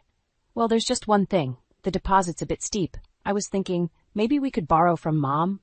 And just like that, the bubble burst. Are you kidding me, Alan? The whole point was to be independent. He held up his hands defensively. It's just temporary. We'll pay her back. I shook my head, disappointment settling in my chest. No, if we do this, we do it on our own. The drive home was tense. As we pulled into Diane's driveway, I made a decision. Alan, I want to have a baby. He nearly choked. What? Where is this coming from? I'm not getting any younger, I said, my heart racing. And I thought maybe it would bring us closer. Alan's face hardened. Camille, we can barely afford an apartment. How the hell are we supposed to afford a kid? We'd make it work, I insisted. Lots of couples do. He laughed bitterly. Yeah, couples who actually want kids. I told you when we got married, I'm not interested in being a father. His words hit me like a physical blow, but I thought you might change your mind. Well, I haven't, he snapped, and frankly, I'm not sure you'd be cut out for motherhood anyway. You can barely take care of yourself. Tears stung my eyes as I got out of the car. That's not fair, Alan. I've been taking care of both of us for years while I what? He challenged, following me inside. While I work my ass off to provide for us? Provide what? I shouted back. We live with your mother. We have nothing of our own. Diane appeared in the hallway, concern etched on her face. What's going on? Alan threw up his hands. Camille's lost her mind. She wants a baby now. Is that so terrible? Diane asked softly. It is when she's not fit to be a mother, Alan spat. The room fell silent. I stared at my husband, a stranger wearing the face of the man I'd once loved. How can you say that to me? He didn't answer, just stormed off to our room, slamming the door behind him. Diane approached me cautiously. Camille, honey. But I couldn't bear her sympathy right now. I grabbed my keys and ran out the door, ignoring her calls behind me. I drove aimlessly, tears blurring my vision. How had my life come to this? When had Alan become so cruel? My phone buzzed. Another text from the unknown number. He'll never give you what you want, but I know someone who will. Curiosity overrode my better judgment. I replied, Who are you? The response came quickly. Someone who knows Alan better than you think. Meet me at Rosewood Park in an hour if you want the truth. My hands shook as I stared at the message. This was crazy. Meeting a stranger based on cryptic texts. But then I thought of Alan's cold eyes, his cutting words. What did I have to lose? I turned the car toward Rosewood Park, my mind racing. Who would be waiting for me there? And what truth could they possibly reveal that would make sense of the mess my life had become? As I pulled into the parking lot, I saw a lone figure sitting on a bench near the pond. A woman, her face obscured by large sunglasses. My heart pounded as I got out of the car. This was it, the moment that would change everything. Taking a deep breath, I walked toward her, ready to face whatever came next. I approached the woman on the bench, my heart pounding. As I got closer, she removed her sunglasses, revealing a face I'd never seen before but somehow felt familiar. Camille, she said, her voice tinged with sympathy. I'm Linda. The name hit me like a slap. Linda, the woman from the mysterious texts. I sat down, my legs suddenly weak. Who are you? How do you know Alan? She took a deep breath. I was Alan's girlfriend. The world tilted on its axis. Girlfriend? But he's married. To me. Linda's eyes filled with tears. I'm so sorry, Camille. I didn't know he was married when we met. By the time I found out, I was already in love with him. My mind reeled. Alan, my husband, had a girlfriend? How long? I managed to choke out. Almost a year, she whispered. A year. While I'd been struggling to save our marriage, begging for scraps of attention, Alan had been building a life with someone else. Why are you telling me this? I asked, anger rising to replace the shock. Linda looked away. Because I'm pregnant. And Alan, he wants me to get rid of it.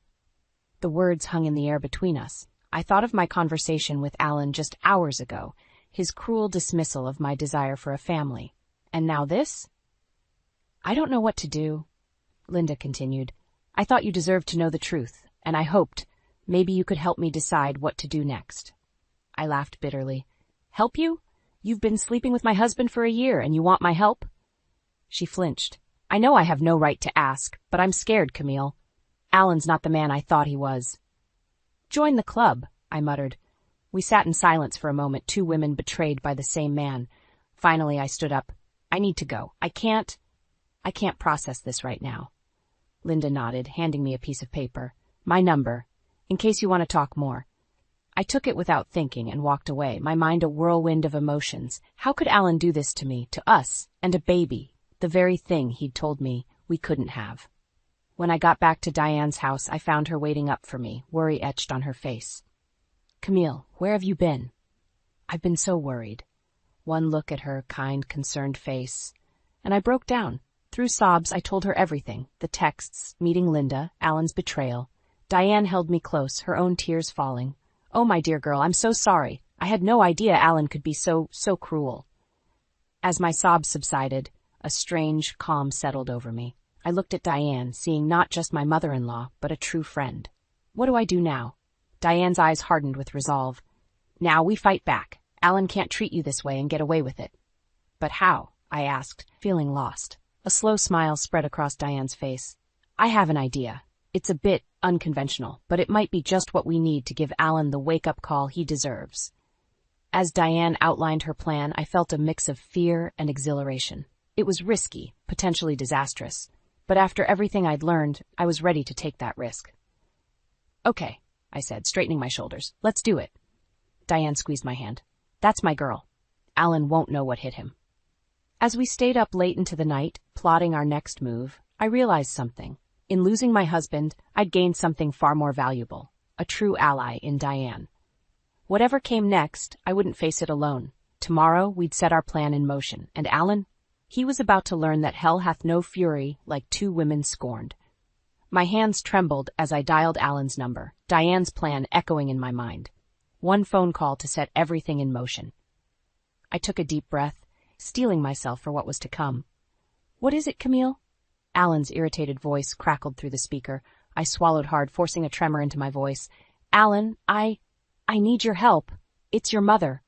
Mom? What about her? She's been different lately. Cruel. I think she wants me out of the house.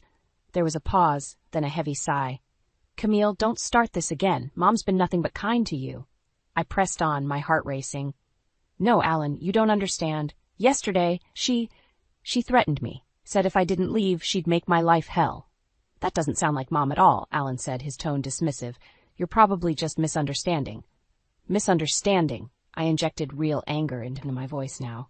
Your mother told me I was worthless, that you'd be better off without me. How am I supposed to misunderstand that? Alan's voice hardened.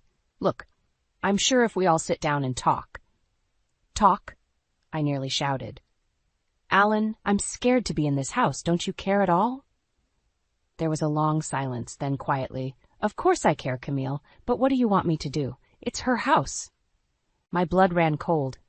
Even faced with the idea of his mother threatening his wife, Alan couldn't muster any real concern.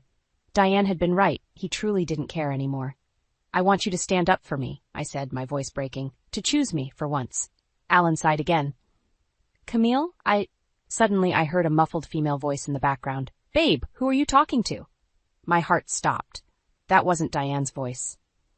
No one, Alan said quickly, his voice distant as if he'd moved the phone away. Just work stuff. I'll be there in a minute. Ice flooded my veins. Linda. He was Linda. Alan, I said, my voice deadly calm now. Who's there with you? What? No one. Look, Camille, I've got to go. We'll talk about this mom thing later, okay? The line went dead. I stared at the phone, shock and rage warring inside me. Diane appeared in the doorway, her face etched with concern. Camille, what happened? I told her everything, Alan's callous response to our fabricated story and the damning evidence of the female voice. Diane's face hardened. That's it, no more games. It's time we confronted him directly. I nodded, a strange calm settling over me. You're right, but first there's something I need to do. I pulled out the piece of paper Linda had given me and dialed the number. Hello? Linda's hesitant voice answered. Linda, it's Camille. We need to talk. In person. Now. There was a pause, then a shaky exhale. Okay, where? I gave her the address of a nearby cafe. And Linda, bring any proof you have of your relationship with Alan. Texts, photos, anything. Okay, but why? Because, I said, my voice steel, we're going to take that bastard down. As I hung up, I caught Diane's approving nod. That's my girl, she said softly. I grabbed my keys, a newfound determination coursing through me. I'll be back soon, and then we're going to confront Alan once and for all. As I drove to meet Linda, my mind raced with possibilities. This was it, the moment everything would change. Alan's web of lies was about to come crashing down around him, and I was done being the victim. It was time to fight back. My hands shook as I spread the damning evidence across Diane's kitchen table. Photos, text messages, even hotel receipts. Linda had provided it all. Each piece was a knife to my heart, but also fuel for the fire burning inside me. Diane's face was a mask of controlled fury as she examined the proof of her son's betrayal. That miserable lying snake, she muttered. I nodded, my throat tight. We have to confront him, tonight. Just then my phone buzzed. A text from Alan. On my way home, we need to talk about Mom. Diane and I exchanged glances. This was it. Are you ready? She asked, squeezing my hand. I took a deep breath. As I'll ever be. We heard Alan's key in the lock, and my heart raced. He walked in, his face clouding when he saw us both waiting. What's going on? He asked warily. I stood, my voice steadier than I felt. We know everything, Alan. About Linda, about the baby. The color drained from his face. Camille, I can explain. Explain? Diane's voice cracked like a whip. Explain how you've been lying to your wife to me for over a year? Alan's eyes darted between us.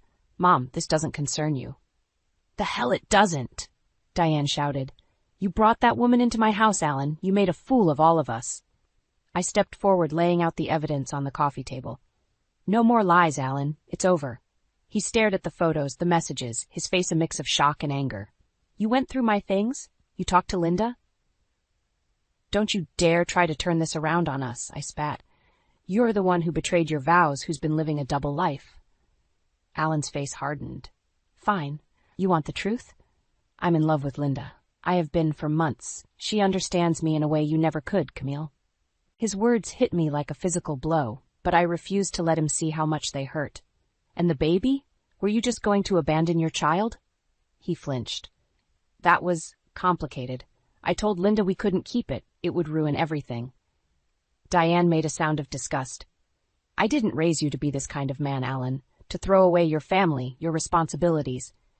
You didn't raise me at all, Alan shouted. You were too busy trying to control every aspect of my life. That's why we're still living in this damn house. I watched mother and son face off, years of resentment bubbling to the surface. But I wasn't about to let Alan deflect from his actions. Enough, I yelled. This isn't about your childhood issues, Alan. This is about the fact that you've been lying to me, cheating on me for months, and now you have a child on the way that you're trying to abandon. Alan's face twisted with rage. What do you want from me, Camille? An apology? Fine, I'm sorry. I'm sorry I ever married you. I'm sorry I wasted years of my life trying to make this work when we both know it's been over for a long time. His words hung in the air, sharp and final. I felt something inside me break, but also something else, a sense of release. You're right about one thing, I said quietly. It is over. I want a divorce. Alan blinked, clearly not expecting this. What? I turned to Diane, who nodded in support. I'm leaving, Alan. Tonight, and I'm taking half of everything we own. You can't do that, he sputtered. Watch me, I said, my voice steel. You made your choice. Now I'm making mine. As I walked out of the room to pack my bags, I heard Diane's voice, cold and final. And you, my son, will be leaving too. This house is no longer your home. I climbed the stairs, my heart pounding. This was it, the end of my marriage, but also the beginning of something new. Whatever came next, I knew I wouldn't face it alone. I had Diane, and more importantly, I had myself. It was time to reclaim my life on my own terms.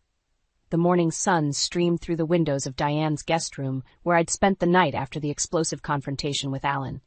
I sat on the edge of the bed, staring at the divorce papers in my hands. This was it, the final step in reclaiming my life. A soft knock at the door pulled me from my thoughts. Diane entered, her face etched with concern and determination. Are you ready, dear? I nodded, standing up, as I'll ever be. We made our way downstairs where Alan waited, his face a mask of anger and defeat. The tension in the room was palpable as we all sat around the kitchen table.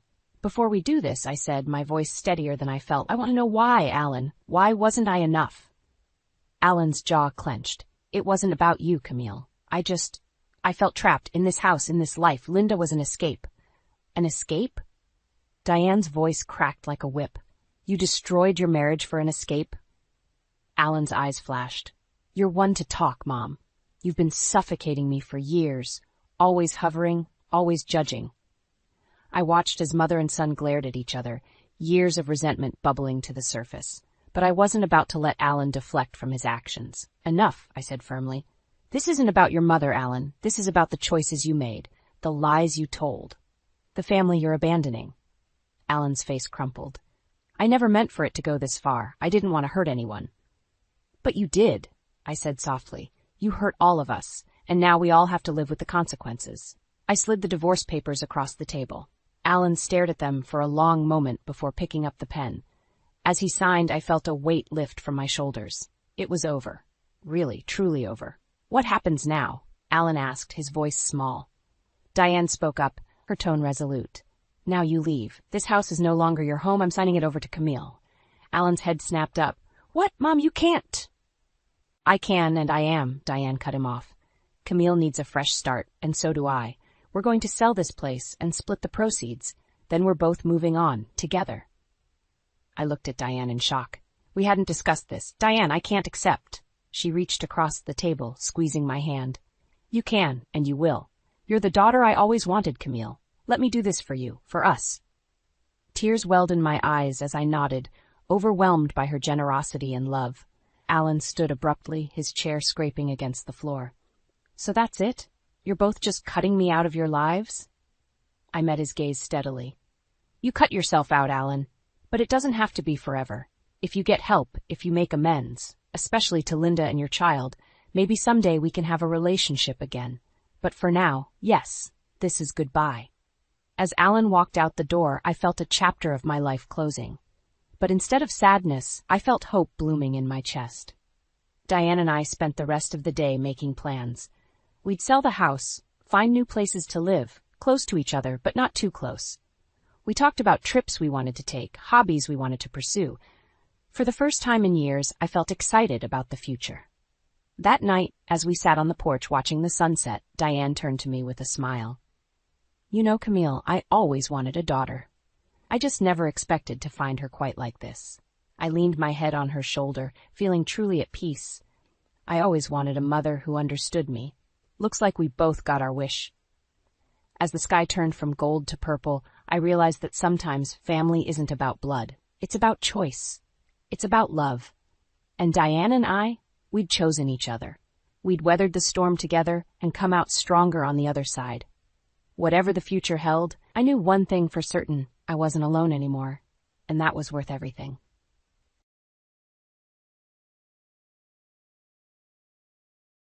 The phone slipped from my fingers, clattering to the kitchen floor. I stared at it, my mind reeling from the bomb Victor had just dropped. Caroline? Are you there? His voice, tinny and distant, echoed from the fallen device. I snatched it up, my hand trembling.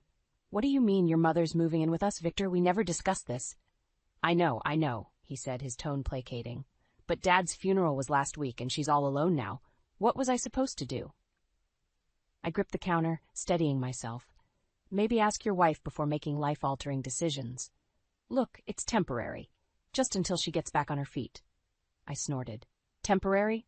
This is Greta we're talking about. She'll sink her claws in and never let go. Caroline, please. She's my mother. And I'm your wife, I snapped. Or have you forgotten that? The line went quiet for a moment. When Victor spoke again, his voice was strained. I'll be home in an hour. We can talk about it then. I hung up without saying goodbye, my mind whirling. Greta moving in? It was my worst nightmare come to life. The doorbell rang, startling me out of my thoughts. I opened it to find Greta herself standing there, surrounded by a mountain of luggage. Well, she said, arching an eyebrow, aren't you going to invite me in? I plastered on a smile. Greta, what a surprise. Victor just called to tell me you were coming. She brushed past me, her perfume leaving a cloying trail. Oh, I couldn't wait. I was simply too excited to start our new living arrangement. I clenched my fists, willing myself to stay calm. New living arrangement? Greta paused in the entryway, surveying our home with a critical eye. Yes, dear. Didn't Victor tell you? I'm moving in permanently. Now, where's my room? My heart sank. Permanently? I echoed, feeling like a parrot. But Victor said it was temporary. Greta waved a dismissive hand. Oh, you know how boys are, always sugarcoating things. Now, be a dear and help me with my bags. I stood rooted to the spot, watching as she began directing the movers who appeared behind her. They trooped in, carrying boxes and furniture I'd never seen before. Wait, I said, finding my voice. You can't just move in without discussing it with us first. Greta turned, her eyes glinting. Us? My dear, I've already discussed it with Victor. He's the man of the house, after all. I felt a surge of anger. This is my home too, Greta. I have a say in what happens here. She patted my cheek condescendingly. Of course you do, dear. Now, which room shall be mine? I was thinking the guest room with the ensuite bathroom. Before I could respond, she was already marching up the stairs, the movers in tow. I watched helplessly as they began rearranging our carefully curated home. An hour later, I heard Victor's key in the lock. I met him at the door, my arms crossed. Caroline, he began, but I cut him off. Your mother's here, I said flatly, with all her belongings. Care to explain? Victor's face paled. What? She wasn't supposed to come until next week. Well, surprise, I said, my voice dripping with sarcasm. She's upstairs right now, redecorating our guest room. Victor ran a hand through his hair. I'll talk to her. We'll figure this out. I shook my head. No, Victor, you'll fix this, today, or I swear I'll... You who? Greta's voice floated down the stairs. Victor, darling, is that you? Come see what I've done with my new room. Victor shot me an apologetic look before heading upstairs. I watched him go, a sinking feeling in my stomach. This was only the beginning, I realized. The battle for my home, my marriage, and my sanity had just begun. The aroma of roast turkey filled the air, but the tension in our dining room was thick enough to cut with a knife. I surveyed the table, my stomach churning. Our extended family had gathered for Thanksgiving, and Greta was holding court. Caroline, dear, she said, her voice syrupy sweet, don't you think the turkey's a bit dry this year? Yeah, I forced a smile. I followed your recipe exactly, Greta, she sked. Well, perhaps you missed a step. Victor always loved my turkey, didn't you, darling?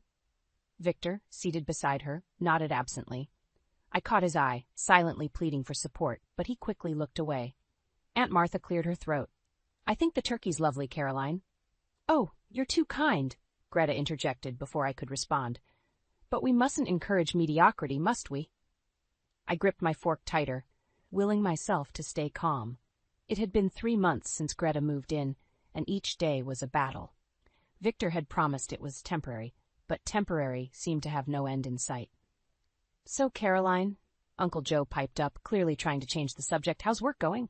I opened my mouth to answer, but Greta beat me to it. Oh, Caroline's not working anymore, she said, waving her hand dismissively. She's focusing on being a proper wife now. Isn't that right, dear? The table fell silent. I felt the heat rising in my cheeks. Actually, Greta, it's for the best, really, she continued, ignoring me. A woman's place is in the home. Victor needs a wife, not a career woman. I stood up abruptly, my chair scraping against the floor. Excuse me, I muttered, fleeing to the kitchen. I leaned against the counter, trying to steady my breathing. The kitchen door swung open, and Victor entered. Caroline, his voice low, you're making a scene. I whirled on him. I'm making a scene? Your mother just announced to our entire family that I've quit my job. He ran a hand through his hair. She didn't mean any harm. You know how she is. Yes, I do know how she is, I hissed. The question is, why don't you? Victor sighed. Can we not do this now? It's Thanksgiving. When should we do it, Victor? Because every time I try to talk to you about your mother, you shut down. He glanced nervously at the door. Look, let's just get through dinner. We can talk later. I laughed bitterly. Later. It's always later with you. The kitchen door swung open again, and Greta sauntered in. Is everything all right in here? The guests are getting restless. I plastered on a fake smile. Everything's fine, Greta. We'll be right out. She looked between us, her eyes narrowing. Victor, darling, why don't you come help me serve dessert? Victor nodded, avoiding my gaze as he followed his mother out. I stood there, feeling more alone than ever in a house full of people. When I finally returned to the dining room, conversation stopped. I could feel their eyes on me, a mix of pity and curiosity. Greta was serving pumpkin pie, her specialty. There you are, Caroline, she said brightly. I was just telling everyone about my plans to redecorate the living room. I think it needs a woman's touch, don't you? I froze, my fork halfway to my mouth. Redecorate? Greta, we never discussed. Oh, don't worry. Dear, she interrupted, I won't touch your little reading nook, although it could use some sprucing up. I looked to Victor, silently begging him to say something, anything. But he was focused intently on his pie, avoiding eye contact. In that moment, something inside me snapped. I stood up, my chair scraping loudly against the floor. I think, I said, my voice shaking, that it's time for everyone to leave. A collective gasp went around the table. Victor's head snapped up, his eyes wide with alarm. Caroline, he hissed, what are you doing? I ignored him, addressing our stunned family members. I'm sorry, but I'm not feeling well. Thank you all for coming. As our relatives filed out, murmuring awkwardly, I caught a glimpse of Greta's triumphant smirk. She thought she'd won this round, but little did she know the war was just beginning. I clutched my phone, my hands trembling as I reread the text from my cousin Sarah. Caroline, you need to know what Greta's planning for the family reunion. Call me ASAP. My heart raced as I dialed Sarah's number, ducking into the guest bathroom for privacy. She picked up on the first ring. Caroline, thank God, Sarah whispered. I overheard Greta talking to Aunt Martha. She's planning to announce at the reunion that you're unstable. I felt the blood drain from my face. What? She's telling everyone you've been having mood swings, that you're neglecting the house, that you might even be dangerous. I gripped the sink for support. That's insane. Why would she? To get you out of the picture, Sarah said grimly. She wants Victor all to herself. As the implications sank in, a cold fury washed over me. Thanks, Sarah. I'll handle this. I ended the call and stared at my reflection in the mirror. The woman looking back at me was tired, worn down by months of Greta's manipulation. But there was a fire in her eyes that I hadn't seen in a long time. I marched out of the bathroom, nearly colliding with Victor in the hallway.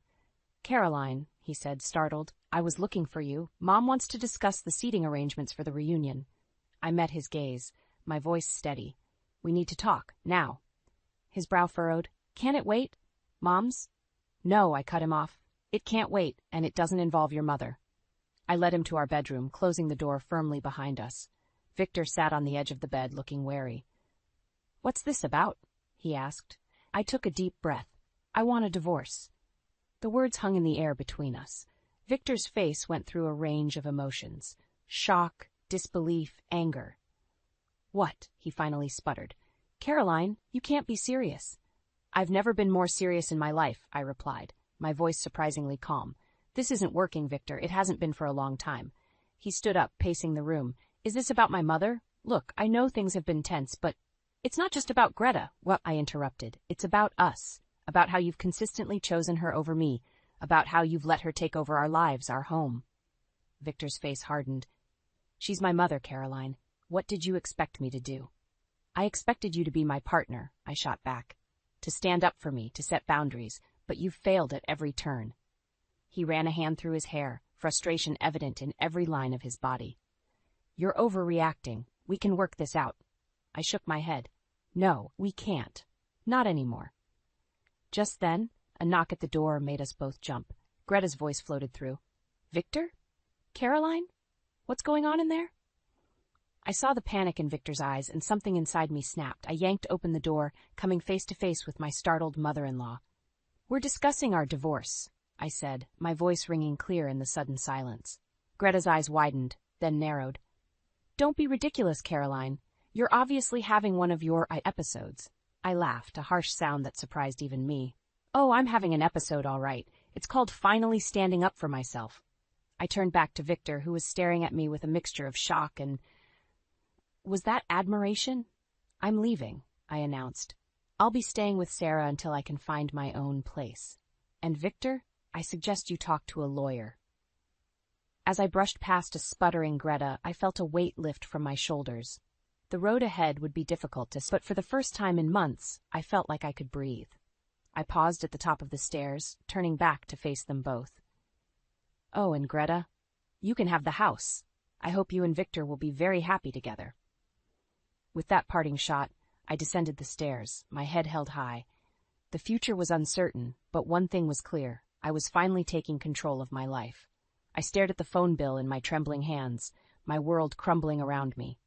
There it was, in black and white, dozens of late-night calls to a number I didn't recognize. My stomach churned as I dialed the number, praying I was wrong. A woman's voice answered. Hello? I hung up, my heart pounding. It wasn't Greta. Victor was cheating on me. I spent the next week in a daze, watching Victor's every move. He was working late more often, always on his phone. One night, I couldn't take it anymore. I waited until he was in the shower, then grabbed his phone. It was locked. Frustrated, I tried his birthday. Nothing. Our anniversary. Still nothing. Then on a hunch, I tried Greta's birthday. The phone unlocked. My hands shook as I scrolled through his messages. There it was, a conversation with someone named Emily. The messages were flirtatious, intimate. I felt sick. Just then, the shower turned off. I quickly replaced the phone and retreated to the kitchen, my mind racing. Victor entered, towel around his waist. Hey, have you seen my phone? I pointed to the nightstand, trying to keep my voice steady. Right where you left it. He nodded, oblivious to my inner turmoil. As he dressed for work, I made a decision. I wasn't going to confront him. Not yet. I needed more proof. The next day, I bought a small voice recorder. When Victor left for work, I planted it in his car. It felt wrong, invasive, but I had to know the truth. That evening, I retrieved the recorder, my heart pounding as I listened. Most of it was mundane, traffic reports, work calls. Then I heard it. "Hey, Emily." Victor's voice crackled through the speaker. "Yeah, I can meet you tonight. The usual place." I felt like I'd been punched in the gut. It was real. It was happening. I was so lost in my thoughts that I didn't hear Greta enter the kitchen. "What are you listening to, dear?" she asked, making me jump. I quickly shut off the recorder. "Nothing, just a podcast." Greta's eyes narrowed suspiciously. "You seem upset. Is everything all right?" For a moment, I considered telling her. Would she be as devastated as I was to learn her precious son was cheating? But then I remembered who I was dealing with. Greta would find a way to twist this, to blame me. "I'm fine," I lied. "Just tired." She patted my hand condescendingly. "You should rest, dear. You're looking rather worn." As she left, a plan began to form in my mind. I couldn't confront Victor directly, not with Greta around to run interference. I needed to be smart, to gather evidence. That night, I lay awake, listening as Victor crept in late. He slipped into bed, smelling of unfamiliar perfume. I fought the urge to scream, to demand answers. Instead, I steadied my breathing, pretending to be asleep. The next morning, I called in sick to work. As soon as Victor left, I began my search. I combed through his office, our bedroom, even his car. In the glove compartment, I found a hotel receipt. My hands shook as I snapped a picture with my phone. Just then, my phone buzzed. A text from Victor. "Working late tonight. Don't wait up." I gritted my teeth, anger and determination coursing through me. Two could play at this game. I spent the rest of the day preparing. I set up a hidden camera in our bedroom, made copies of bank statements showing suspicious withdrawals, and backed up the incriminating text messages I'd found. As night fell, I sat at the kitchen table, surrounded by evidence of Victor's betrayal. I knew what I had to do next, but the thought filled me with dread and exhilaration in equal measure. I picked up my phone and dialed a number. "Hello, is this divorce attorney Sarah Goldstein's office? I'd like to make an appointment." As I hung up, I heard the front door open. Greta's voice called out, "Caroline? Are you home, dear? I have the most wonderful idea for a family trip." I closed my eyes, steeling myself. The real battle was just beginning. I stared at Greta in disbelief, her words echoing in my ears. "A family getaway? Now?" She beamed, oblivious to my internal turmoil. "Yes, dear. I've booked us a lovely cabin in the mountains. Just what we all need to reconnect." My mind raced. A trip was the last thing I wanted, especially with divorce papers hidden in my desk drawer. But then a thought struck me. This could be my chance to gather more evidence. "That sounds wonderful," I lied, forcing a smile. "When do we leave?" "Tomorrow morning." Greta clapped her hands gleefully. "I've already packed for Victor. Be a dear and get your things ready." As she bustled off, I retreated to our bedroom, my heart pounding. I had to act fast. I grabbed my phone and dialed Sarah, my divorce attorney.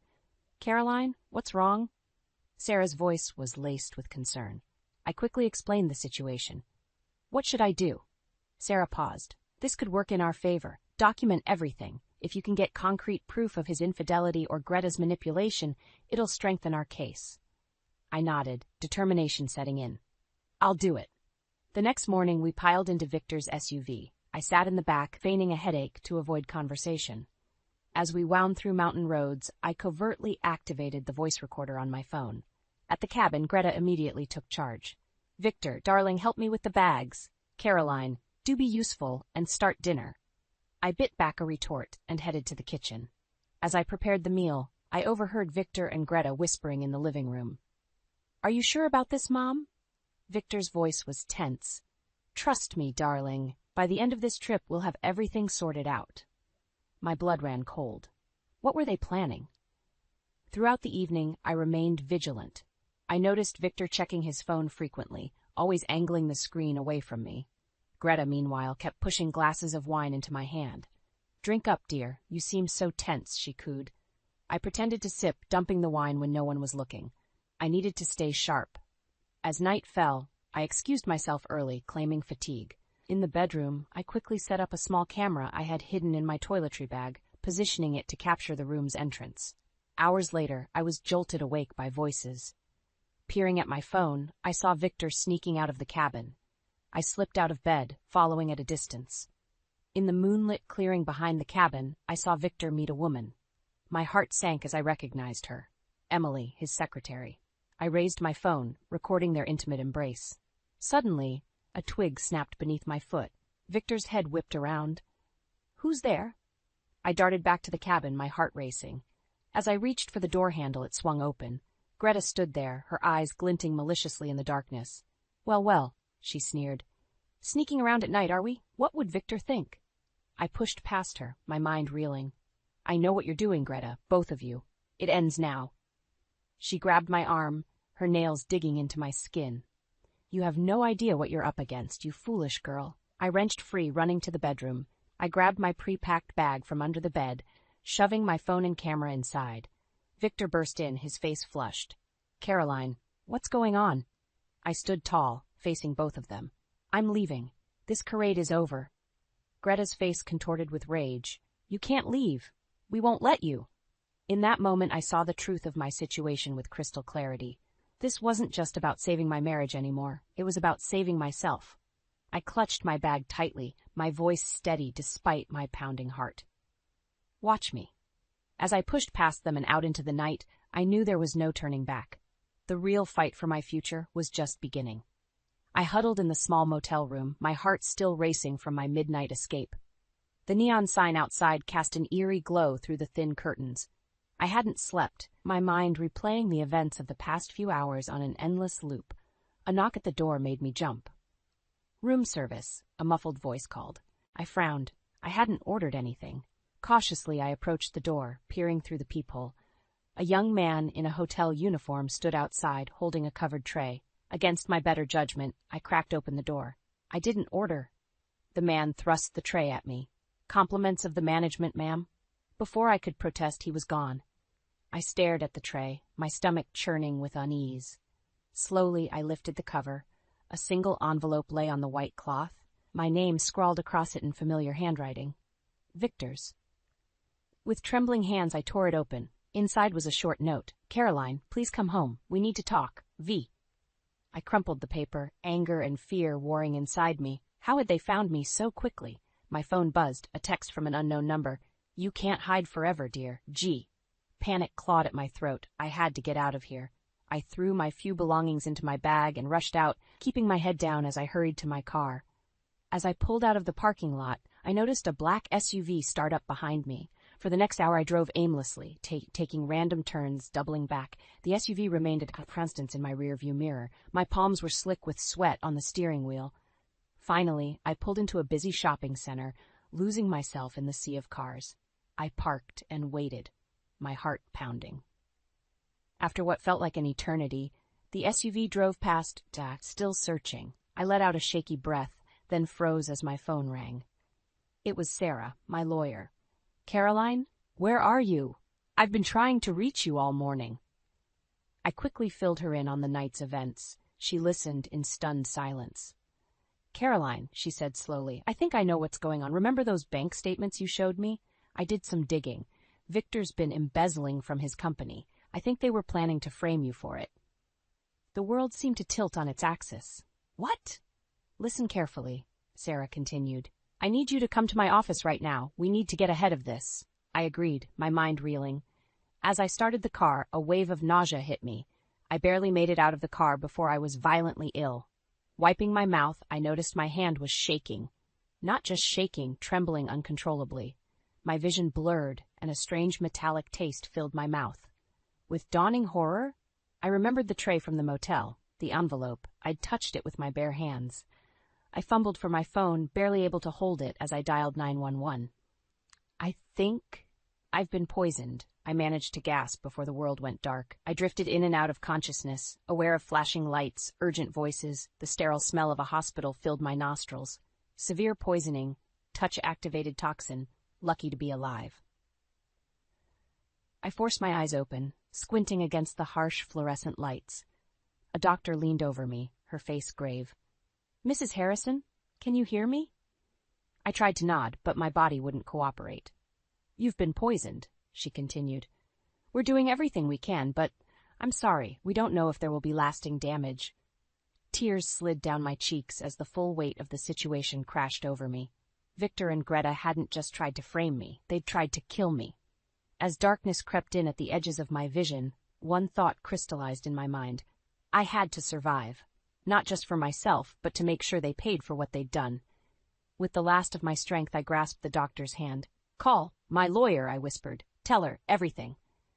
Then the darkness took me, and I knew nothing more. The hospital room came into focus slowly, the beeping of monitors a constant reminder of how close I'd come to death. Sarah, my lawyer and now my lifeline, sat by my bed, her face a mix of concern and determination. "Caroline, the police are here," she said softly. "Are you up for this?" I nodded weakly, my throat still raw from the toxins. 2 detectives entered, their faces grim. "Mrs. Harrison," the older one began, "we need your statement about the events leading to your poisoning." For the next hour, I recounted everything: Greta's manipulation, Victor's infidelity, the embezzlement, the failed framing attempt. The detective's eyes widened as I revealed the evidence I'd gathered. "We'll need all of that," the younger detective said. "It's crucial for building a case." As they left, Sarah squeezed my hand. "You did great, Caroline, but there's something else you should know." My heart sank. "What now?" "Victor and Greta, they're missing. They disappeared right after you were admitted to the hospital." The news hit me like a physical blow. They were gone, potentially with all our assets. I felt the walls closing in, panic rising in my chest. "We need to move fast," Sarah continued. "I've started the divorce proceedings, but with Victor gone, it complicates things." I closed my eyes, trying to steady my breathing. When I opened them, a new resolve burned within me. "What do we do?" Sarah's eyes gleamed with a fierce determination that matched my own. "We fight, on all fronts." The next few days passed in a blur of police interviews, legal meetings, and painful physical therapy. My body was healing, but the emotional toll was immense. Every shadow made me jump. Every unknown number on my phone sent my heart racing. Finally, after a week, I was discharged. Sarah insisted I stay with her for safety and moral support. As we pulled up to her house, a familiar car parked across the street made my blood run cold. "Sarah?" I whispered. "That's Victor's car." She immediately pulled out her phone to call the police, but I stopped her. "Wait, I need to do this." "Caroline, no. It's too dangerous." But I was already out of the car, my legs shaky but propelled by a strength I didn't know I possessed. I approached Victor's car, my heart pounding. The driver's door opened, and Victor stepped out. He looked haggard, his eyes red-rimmed and desperate. "Caroline," he breathed. "Thank God you're okay. I've been so worried." I laughed bitterly. "Worried? You tried to kill me, Victor." He flinched. "No, it wasn't like that, Mom. She went too far. I never wanted to hurt you." "But you did," I said, my voice steady despite the trembling in my hands. "Where is she, Victor?" He ran a hand through his disheveled hair. "Gone. She took everything and disappeared. I've lost it all, Caroline. The job, the money. I have nothing left." For a moment, I almost felt sorry for him. Almost. "You have the consequences of your actions, Victor. That's what you have left." As if on cue, police sirens wailed in the distance, growing louder. Victor's eyes widened in panic. "Caroline, please, you have to help me. We can start over, make things right." I stared at him, this man I once loved, now a stranger. In that moment, I felt a weight lift from my shoulders. I was done being a victim. "No, Victor, we can't." The police cars screeched to a halt, officers pouring out with guns drawn. As they handcuffed Victor, reading him his rights, I turned away, walking back to Sarah, who waited with open arms. "It's over," I whispered, tears finally falling. "It's really over." But as Sarah led me inside, I knew this wasn't an ending. It was a beginning. My beginning. And for the first time in years, I felt truly free. The courtroom felt suffocating as I took my seat beside Sarah. Across the aisle, Victor sat with his lawyer, a shadow of the man I once loved. Greta was still missing, but her presence lingered like a toxic cloud. As the judge entered, I straightened my spine. This was it, the culmination of months of legal battles, emotional turmoil, and personal growth. "All rise," the bailiff called.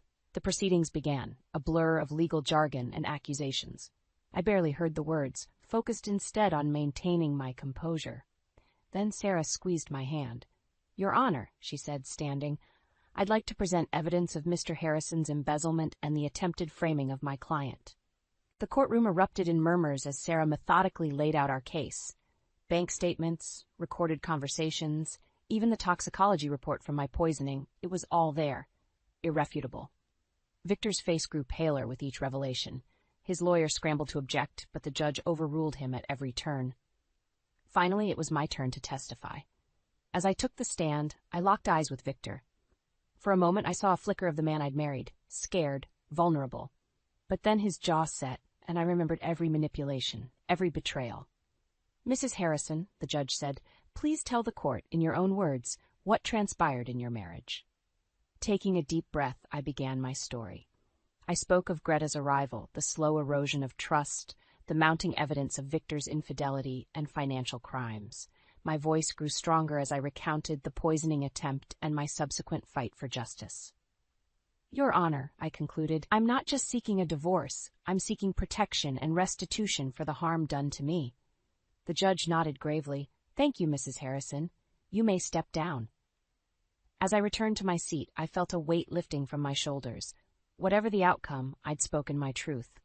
The judge called a recess to review the evidence. Those minutes stretched into an eternity. When we reconvened, the tension in the room was palpable. Having reviewed all evidence presented, the judge began, "This court finds in favor of the plaintiff, Caroline Harrison." The words washed over me like a wave. We'd won.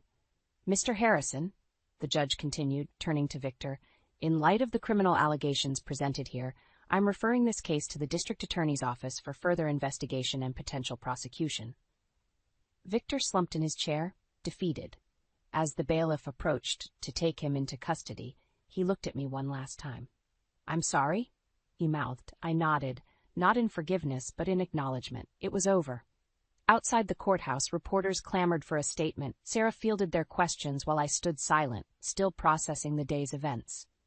"Caroline," she said softly, turning to me, "you did it. You're free." Tears welled in my eyes as the reality sank in. I was free, from Victor, from Greta, from the life they'd tried to trap me in. In the weeks that followed, I threw myself into rebuilding my life. The divorce settlement granted me a significant portion of our assets, enough to start over. I sold the house, unable to live with the memories it held. As I packed up the last of my belongings, a letter arrived. It was postmarked from a small town in Mexico. With trembling hands, I opened it. "Caroline," it read in Greta's unmistakable scrawl, "I underestimated you. You've won. I won't trouble you again." I laughed, a sound of relief and triumph. Even Greta, the architect of so much pain, had admitted defeat. 3 months later, I stood in my new apartment in a different city, surrounded by boxes yet to be unpacked. The view from my window showed a skyline I was just getting to know, full of possibilities. My phone buzzed, a text from Sarah. "Thinking of you today. How are you feeling?" I smiled, typing my response, "Free. I feel free." As I hit send, I caught my reflection in the window. The woman looking back at me was stronger, wiser, and unafraid. She had weathered the storm and emerged victorious. I took a deep breath, savoring the moment. This wasn't just an ending, it was a new beginning. My beginning, and I was ready to embrace every moment of it.